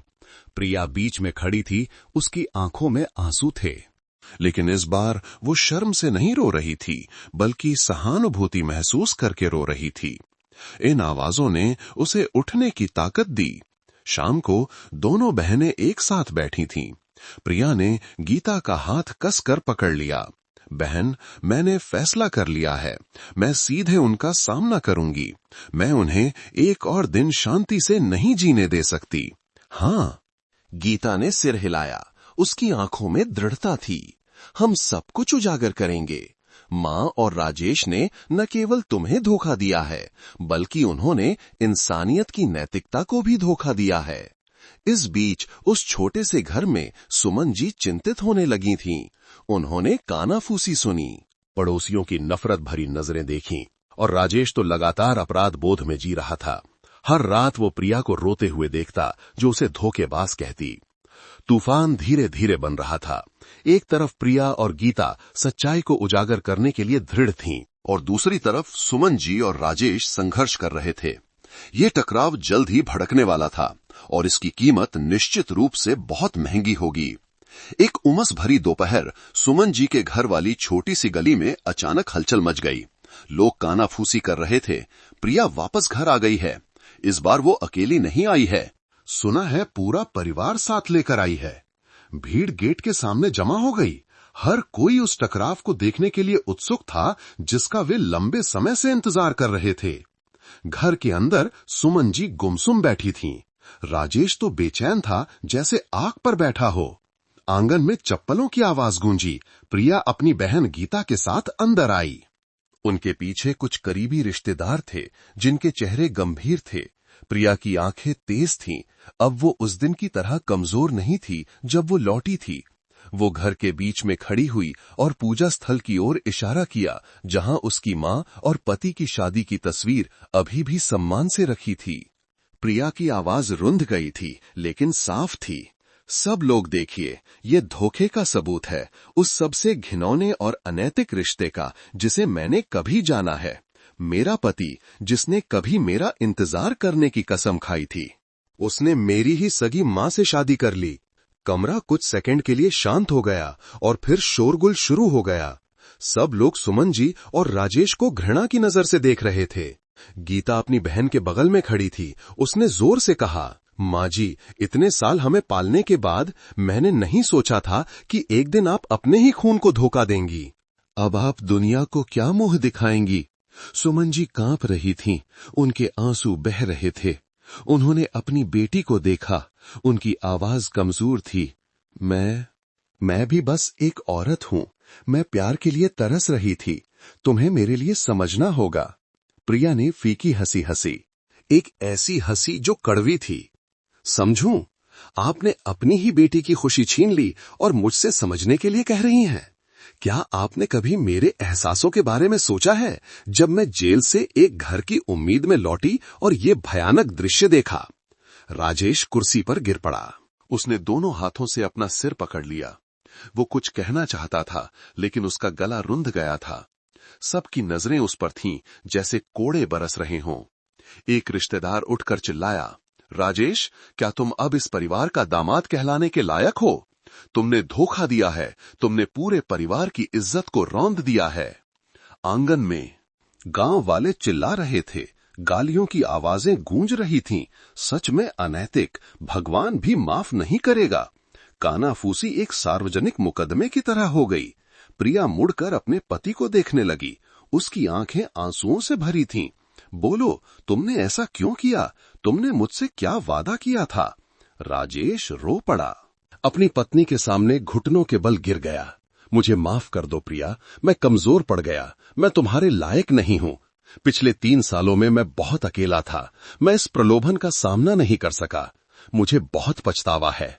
प्रिया ने उसे देखा। उसका दिल टूट गया था। जेल में इतने सालों तक वो इस विश्वास पर जी रही थी कि कोई उसका इंतजार कर रहा है। अब इस क्रूर सच्चाई ने उस विश्वास को पूरी तरह से तोड़ दिया था। सुमन जी रो पड़ी, सफाई देने की कोशिश की। बेटी, मुझे माफ कर दो। मैं जानती हूं मैं गलत हूं, लेकिन मैं भी बस खुशी ढूंढना चाहती थी। लेकिन इस बार किसी को सहानुभूति नहीं थी। एक बूढ़े चाचा ने निराश होकर सिर हिलाया। इस उम्र में भी सही गलत का फर्क नहीं पता। अपनी बेटी के दर्द पर कौन सी खुशी बनती है? माहौल बहुत भारी था। डांट फटकार की बौछार हो रही थी। सुमन जी अपना चेहरा छिपाकर रो रही थीं। राजेश घुटनों के बल गिरा हुआ था और प्रिया चुपचाप खड़ी थी। आंसू बह रहे थे लेकिन उसकी आंखें दृढ़ थीं। वो समझ गई थी कि अब सच्चाई सामने आ गई है और न तो उसकी मां और न ही उसका पति इसे नकार सकते हैं। प्रिया के दिल में दर्द अभी भी कम नहीं हुआ था, लेकिन संकल्प की आग और भी भड़क उठी। ये केवल शुरुआत थी। इस धोखे की कीमत सब कुछ देकर चुकानी होगी। उस मुलाकात के दिन के बाद पूरा बरेली शहर जैसे फट गया। सुमन जी और राजेश की कहानी अब कोई अफवाह नहीं थी, बल्कि प्रिया ने खुद इसे इतने लोगों के सामने उजागर कर दिया था। उस दिन से कोई भी उनका सम्मान नहीं करता था। कोई भी उनका पक्ष नहीं लेता था। बाजार जाने पर सुमन जी को सीधे भगा दिया जाता। मछली बेचने वाली ने उनके पैरों पर पानी का कटोरा फेंक दिया, चिल्लाकर कहा, चली जाओ यहां से, अपनी गंदी शक्ल से मेरी दुकान को गंदा मत करो। सब्जी बेचने वाले ने भी पैसे लेने से मना कर दिया। मैं अपनी बेटी को धोखा देने वाली औरत को कुछ नहीं बेचता। सुमन जी चुपचाप खड़ी थीं। उनका चेहरा पीला पड़ गया था, उनके हाथ कांप रहे थे। उन्होंने सिर झुकाया और कई लोगों की घृणा भरी नजरों के बीच जल्दी से घर लौट गईं। वो बैंगनी साड़ी जो उन्होंने राजेश से शादी के दिन पहनी थी, अब एक ऐसा दाग बन गई थी जिसे धोना मुश्किल था। राजेश की हालत भी बेहतर नहीं थी। निर्माण स्थल पर सहकर्मी उससे दूर रहते, कोई भी उसके साथ खड़ा नहीं होना चाहता था। किसी ने सीधे मुंह पर अपमानित किया तो मर्द कहलाने के लायक नहीं हो। बेशर्म, मालिक ने बदनामी के डर से राजेश को नौकरी से निकाल दिया। बिना पैसे के वो घर लौटा, बरामदे में गिर पड़ा। उसकी आंखें भावहीन थीं। हर तरफ से गालियों की आवाजें उसके कानों में गूंज रही थीं, जिससे उसे लगा कि पूरी दुनिया ने उसे त्याग दिया है। वो छोटा सा घर जो कभी गर्म जोशी से भरा था, अब एक नरक बन गया था। दिन में उन्हें अलगाव में जीना पड़ता और रात में अपनी ही अंतरात्मा का सामना करना पड़ता। कई बार राजेश रोते हुए अपना सिर दीवार पर पटकता, कहता कि वो इस दुनिया से गायब हो जाना चाहता है।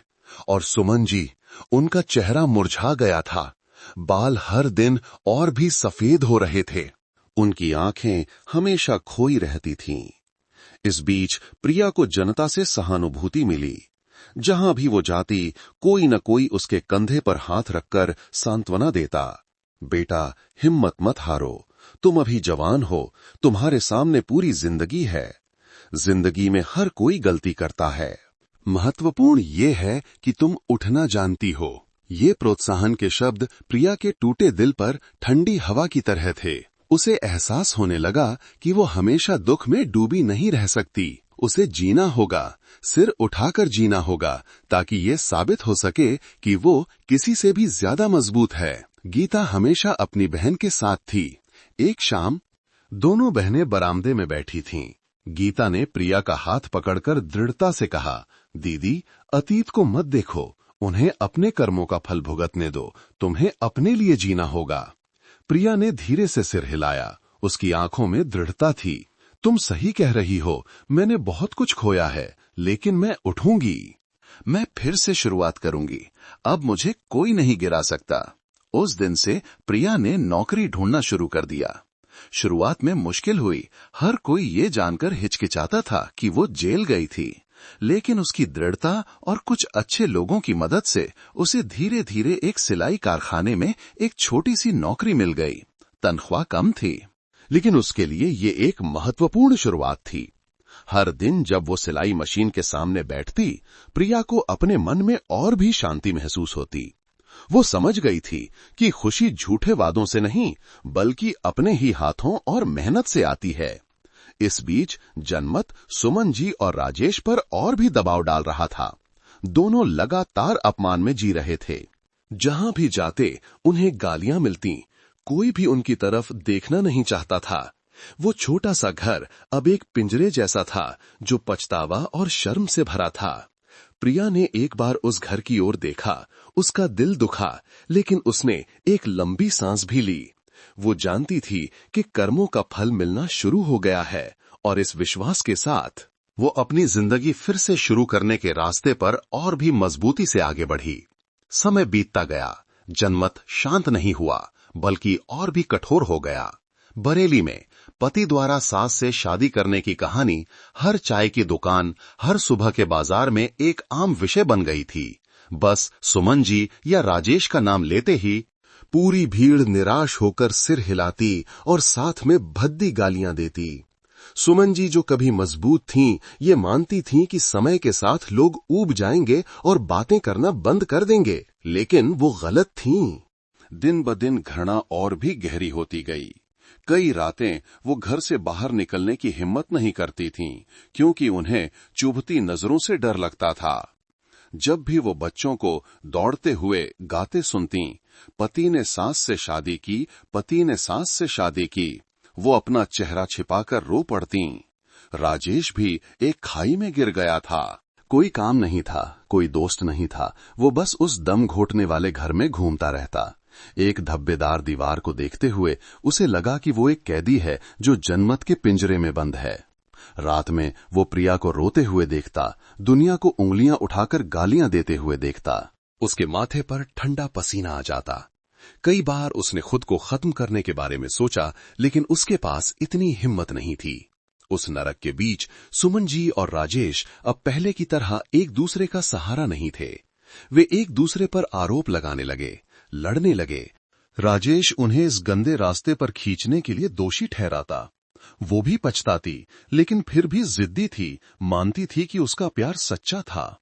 हर झगड़ा दोनों के बीच की दूरी को और भी बढ़ा देता, उस छोटे से घर को लंबी सांसों और आंसुओं से भर देता। इस बीच प्रिया अलग थी। हालांकि वो अभी भी दर्द में थी, लेकिन उसे सिलाई कारखाने में छोटी छोटी खुशियां मिलने लगी थीं। वो मेहनती और ईमानदार थी, इसलिए जल्दी ही सब लोग उसे पसंद करने लगे। सहकर्मी अक्सर उसे अपने खाने का बेहतर हिस्सा देते। कोई उपहार खरीदता तो प्रिया का हिस्सा नहीं भूलता। वे समझते थे कि उसने क्या झेला है, इसलिए वे और भी दयालु और सुरक्षात्मक होना चाहते थे। एक शाम काम खत्म होने पर एक सहकर्मी ने प्रिया के कंधे पर हाथ रखकर प्यार से मुस्कुराते हुए कहा, कोशिश करती रहो बहन, जिंदगी अभी लंबी है, अतीत को अपने पैरों की बेड़ी मत बनने दो। प्रिया मुस्कुराई, उसकी आंखें चमक रही थीं।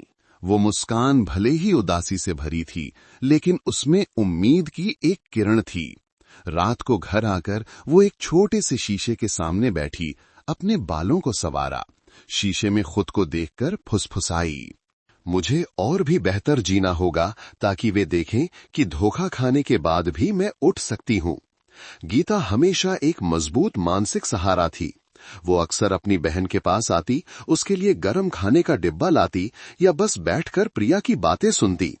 जब भी वो अपनी बहन को थोड़ा मुस्कुराते हुए देखती, गीता राहत की सांस लेती। उसका मन हल्का हो जाता। जनमत बाहर एक तूफान की तरह जारी था, लेकिन प्रिया ने खुद को बचाना सीख लिया था। अब वो बाजार जाते समय सिर नहीं झुकाती, दूसरों की नजरों से नहीं बचती। इसके विपरीत वो सिर उठाकर मजबूती से चलती। लोग दया से सिर हिलाते। वो लड़की सच में मजबूत है। अगर कोई और होता तो शायद टूट जाता।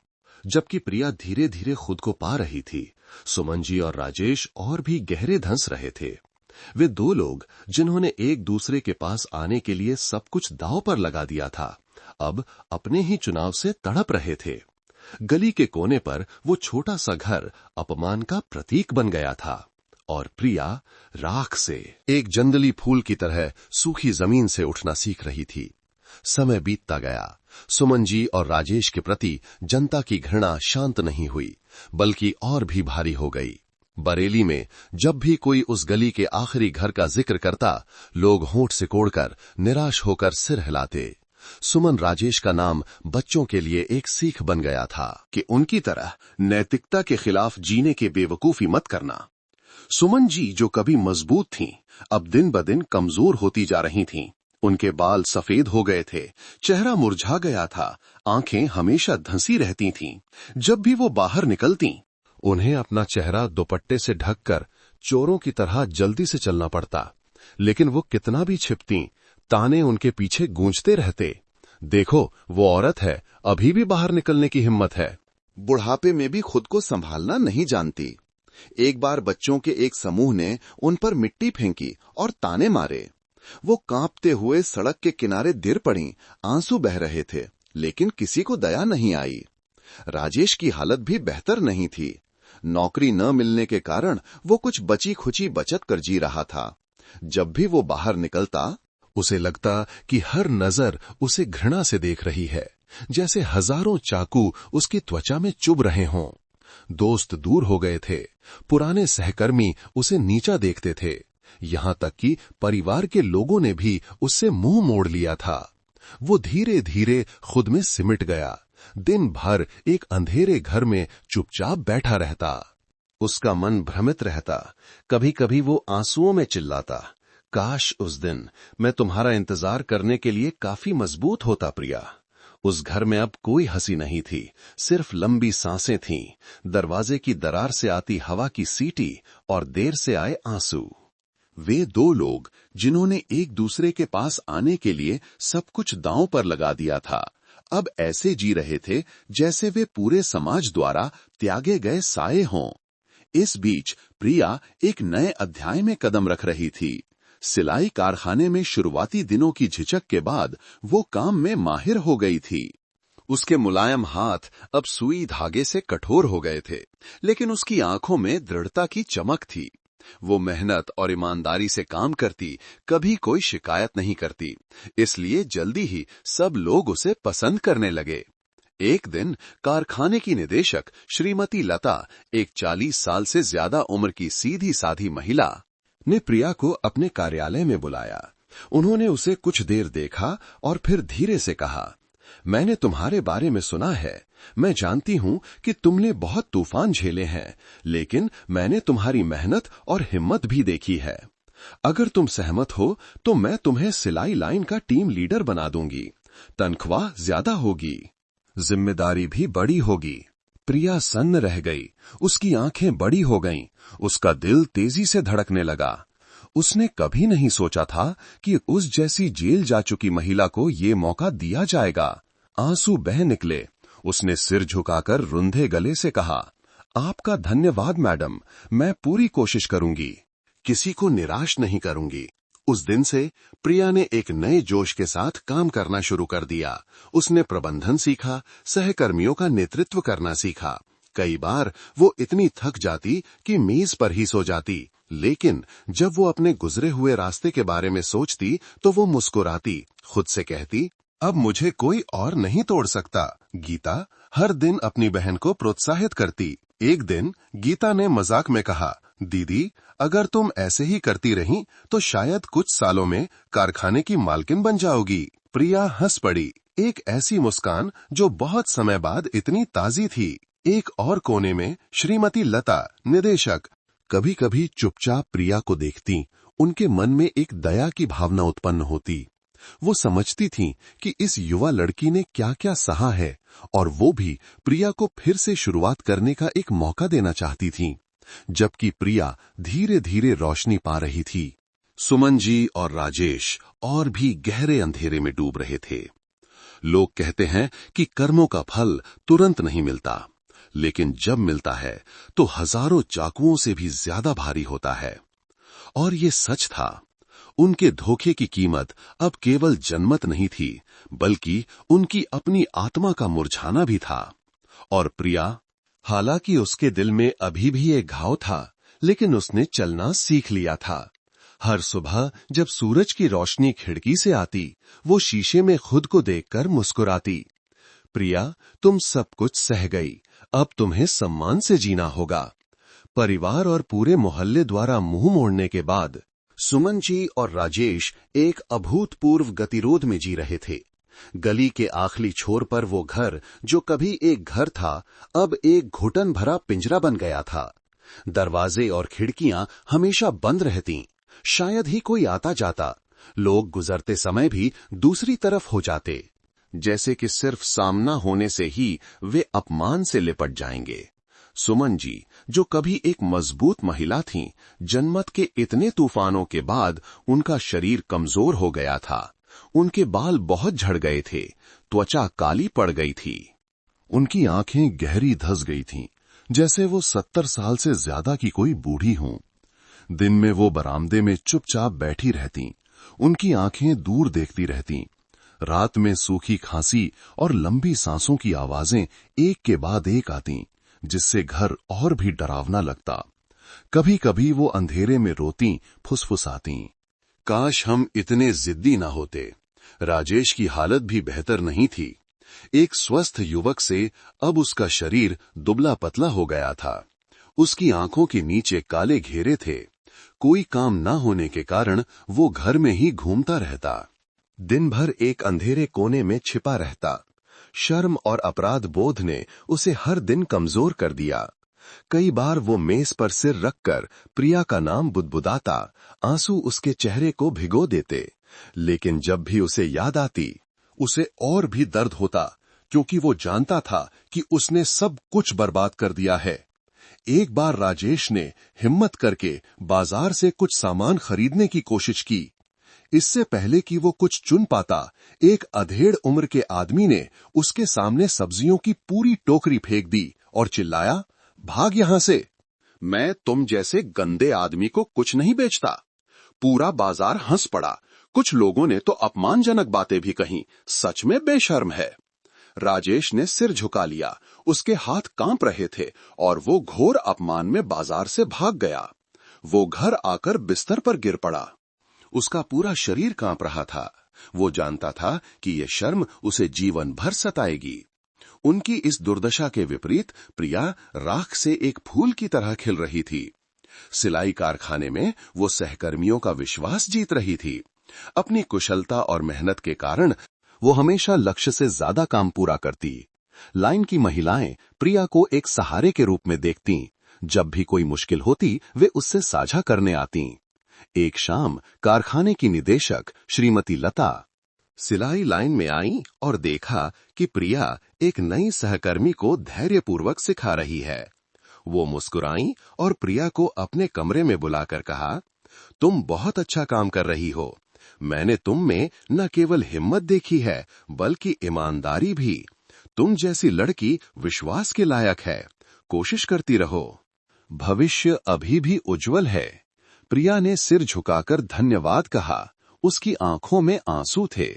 उसने कभी नहीं सोचा था कि उन अंधेरे सालों के बाद कोई उस पर इतना विश्वास करेगा। उस दिन से उसने एक नए उत्साह के साथ काम किया। खुद से कहा कि अतीत अब उसे रोक नहीं सकता। काम के अलावा प्रिया को दयालु पड़ोसियों से भी प्यार मिला। एक बूढ़ी अम्मा जो सुबह चावल बेचती थीं, अक्सर उसे थोड़ा और दे देतीं। कहती, बेटा खा लो ताकि काम करने की ताकत रहे। मुझे तुम पर बहुत तरस आता है। प्रिया मुस्कुराई। उसकी आंखों में गर्मजोशी थी। उसने महसूस किया कि सब लोग कठोर नहीं हैं। अभी भी कुछ दयालु दिल हैं जो उसे सहारा देने के लिए तैयार हैं। जबकि प्रिया धीरे धीरे ऊपर उठ रही थी, सुमन जी और राजेश और भी गहरे त्रासदी के दर्द में जा रहे थे। लोग कहते हैं कि धोखा न केवल प्रियजनों का विश्वास खोता है, बल्कि पूरे समाज को भी आपसे मुंह मोड़ने पर मजबूर कर देता है। वे सच में इसका जीता जागता सबूत बन गए थे। प्रिया ने अतीत की ओर देखा। उसका दिल अभी भी दुखता था, लेकिन वो समझ गई थी कि वही दर्द उसे और भी मजबूत बनाने की प्रेरणा है। हर रात जब वो बिस्तर पर लेटती, वो धीरे से मुस्कुराती। जिंदगी ने मुझसे बहुत कुछ छीना है, लेकिन उसने मुझे फिर से शुरुआत करने का मौका भी दिया है और मैं निश्चित रूप से पहले से कहीं ज्यादा सम्मान से जीऊंगी। वो घर जो कभी सभी चर्चाओं का केंद्र था, अब इतना शांत था कि डर लगता। कोई आता जाता नहीं था, कोई हंसी मजाक की आवाज नहीं थी। सिर्फ एक उदास खामोशी थी। सुमन जी और राजेश दो सायों की तरह उस जर्जर चार दीवारी में घूमते रहते। लंबे दिन बस लंबी सांसें लेने और चुपचाप रोने में बीत जाते। सुमन जी का स्वास्थ्य तेजी से गिर रहा था।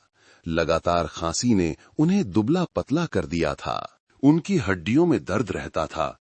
उनकी आंखें जो कभी जिद्दीपन से चमकती थीं, अब सिर्फ मुरझाई हुई थीं। कभी कभी वो बरामदे में बैठकर गली में खेलते बच्चों को देखती और उन्हें गाते सुनती। पति ने सास से शादी की, पति ने सास से शादी की, और उनका दिल टूट जाता।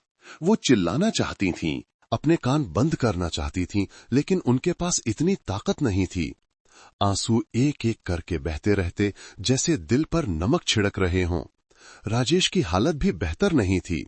एक स्वस्थ युवक से अब वो मानसिक रूप से अपंग हो गया था। कोई दोस्त नहीं था, काम खत्म हो गया था, परिवार ने मुंह मोड़ लिया था। वो घर का सामान धीरे धीरे बेचकर जी रहा था। रात में वो अक्सर प्रिया को आंगन में खड़े हुए देखता। उसकी लाल आंखें उसे धोखेबाज कहती। वो उठ जाता, ठंडा पसीना बहता और फिर तकिए में सिर छिपाकर बच्चों की तरह रोता। एक बार राजेश ने हिम्मत करके एक दूर के निर्माण स्थल पर नौकरी खोजने की कोशिश की, लेकिन जब प्रबंधक ने उसका नाम सुना तो उसने ठंडेपन से हाथ हिलाया। यहां तुम जैसे लोगों के लिए कोई जगह नहीं है, वापस जाओ। वो निराश होकर लौट आया। उसके कंधे एक पहाड़ के बोझ तले दबे थे। दुनिया की घृणा भरी नजरें एक आजीवन सजा बन गई थीं, जिसे वो कभी नहीं मिटा सकता था। इस बीच प्रिया एक नए अध्याय में कदम रख रही थी। सिलाई कारखाने में अपनी निरंतर मेहनत के कारण उसे धीरे धीरे सफलता मिल रही थी। उसने सिलाई लाइन को व्यवस्थित किया। उत्पाद हमेशा उच्च गुणवत्ता वाले होते और निदेशक श्रीमती लता ने कई बार उसकी प्रशंसा की। सहकर्मी उसे प्यार और विश्वास करते, उसे एक आदर्श के रूप में देखते।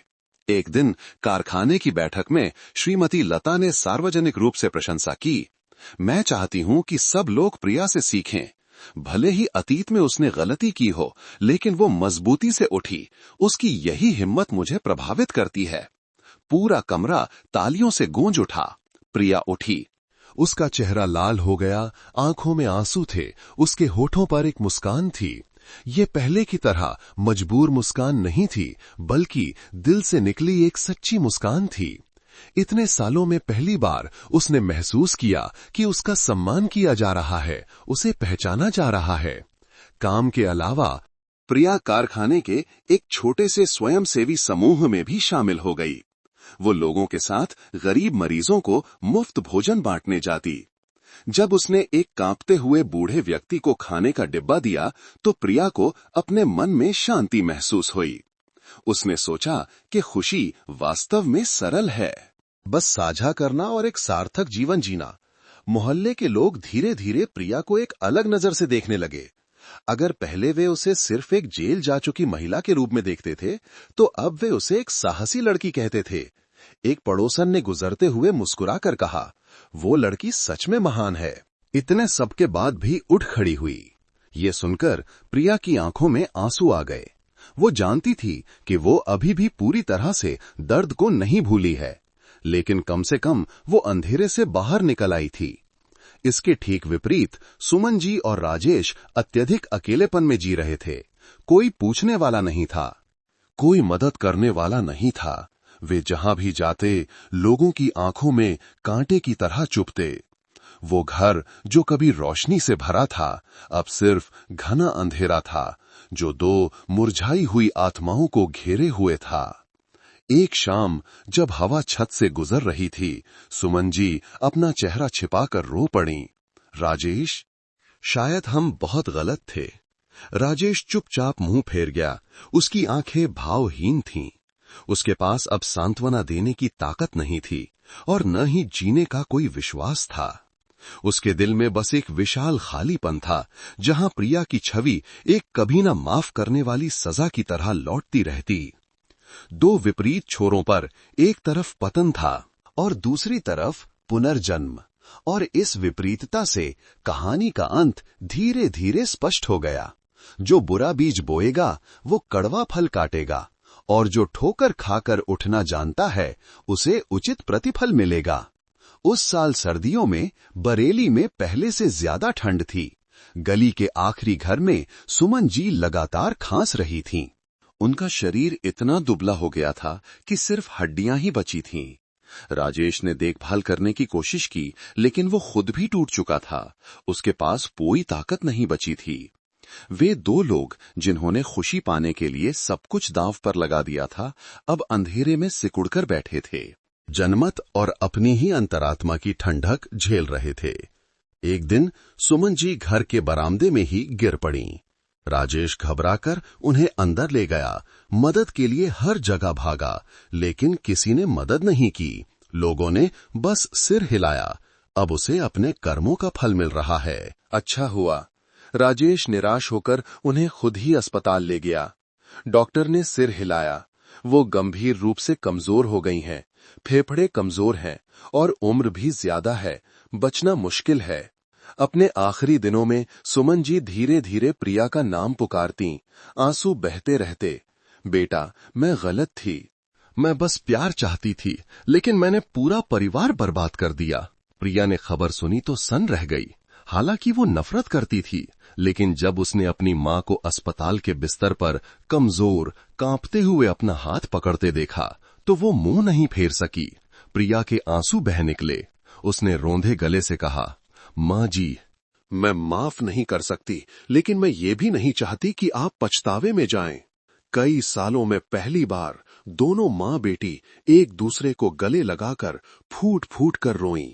लेकिन वो पल छोटा था, क्योंकि कुछ ही दिनों बाद सुमन जी ने अपनी आखिरी सांस ली। उनका अंतिम संस्कार चुपचाप हुआ। रिश्तेदार बस औपचारिकता के लिए आए। गांव वाले दूर से देखते रहे, कोई भी पास नहीं आना चाहता था।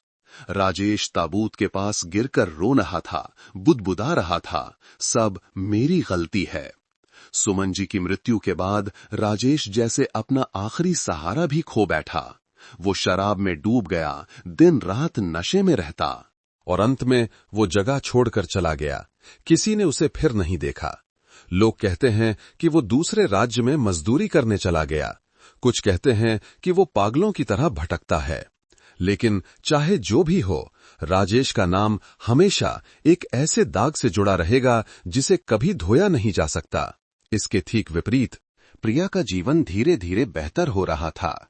सिलाई कारखाने में वो न केवल अपना काम अच्छी तरह से कर रही थी, बल्कि सब लोग उस पर विश्वास करते और उसे प्यार करते थे।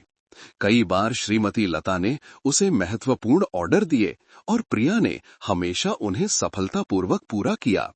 धीरे धीरे वो निदेशक की दाहिनी हाथ बन गई। एक स्वयंसेवी यात्रा के दौरान प्रिया की मुलाकात विक्रम से हुई, जो एक युवा, भला और अनुभवी इंजीनियर था।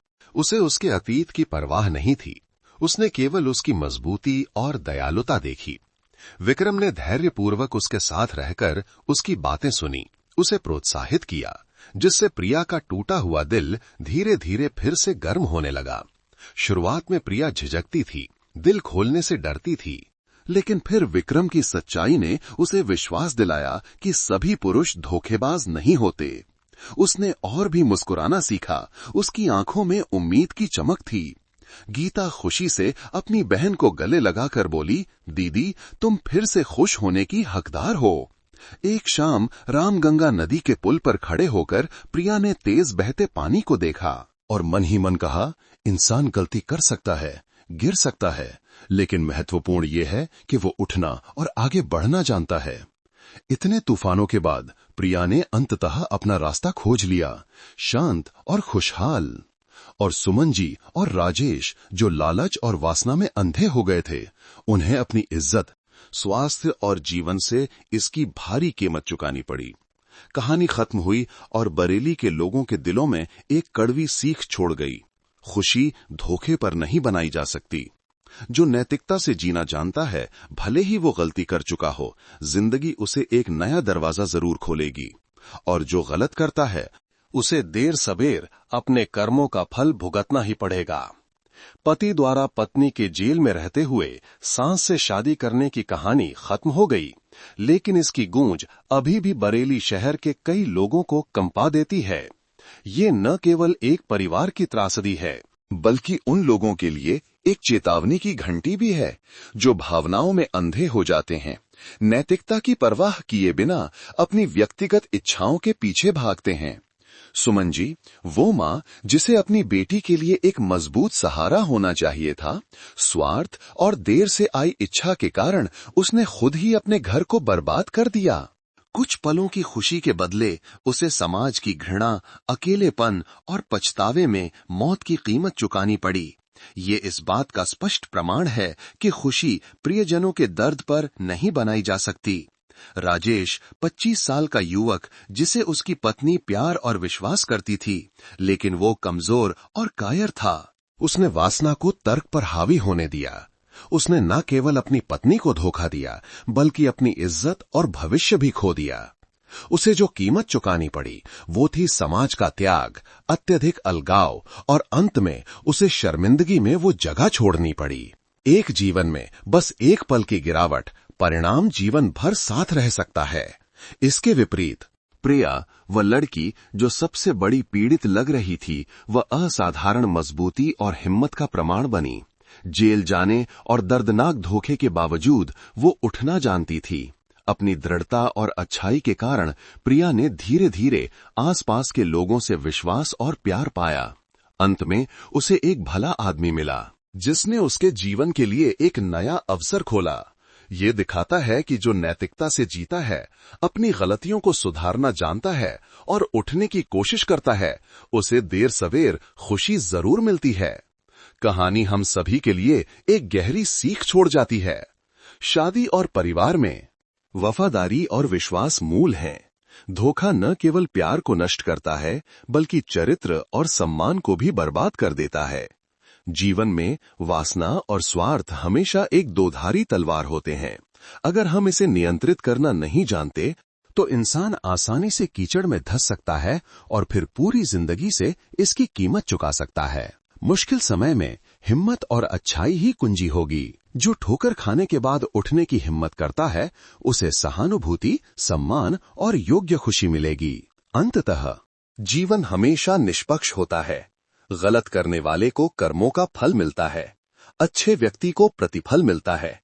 और इससे भी महत्वपूर्ण बात यह है कि हर इंसान को अपने परिवार को महत्व देना चाहिए, नैतिकता बनाए रखनी चाहिए, क्योंकि एक बार खो जाने पर शायद पूरी बाकी की जिंदगी से इसकी कीमत चुकानी पड़ सकती है।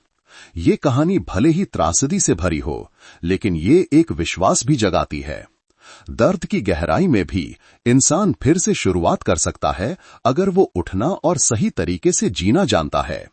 यही इसका गहरा मानवीय अर्थ है। हम सभी के लिए इंसान बनने की यात्रा पर एक संदेश है।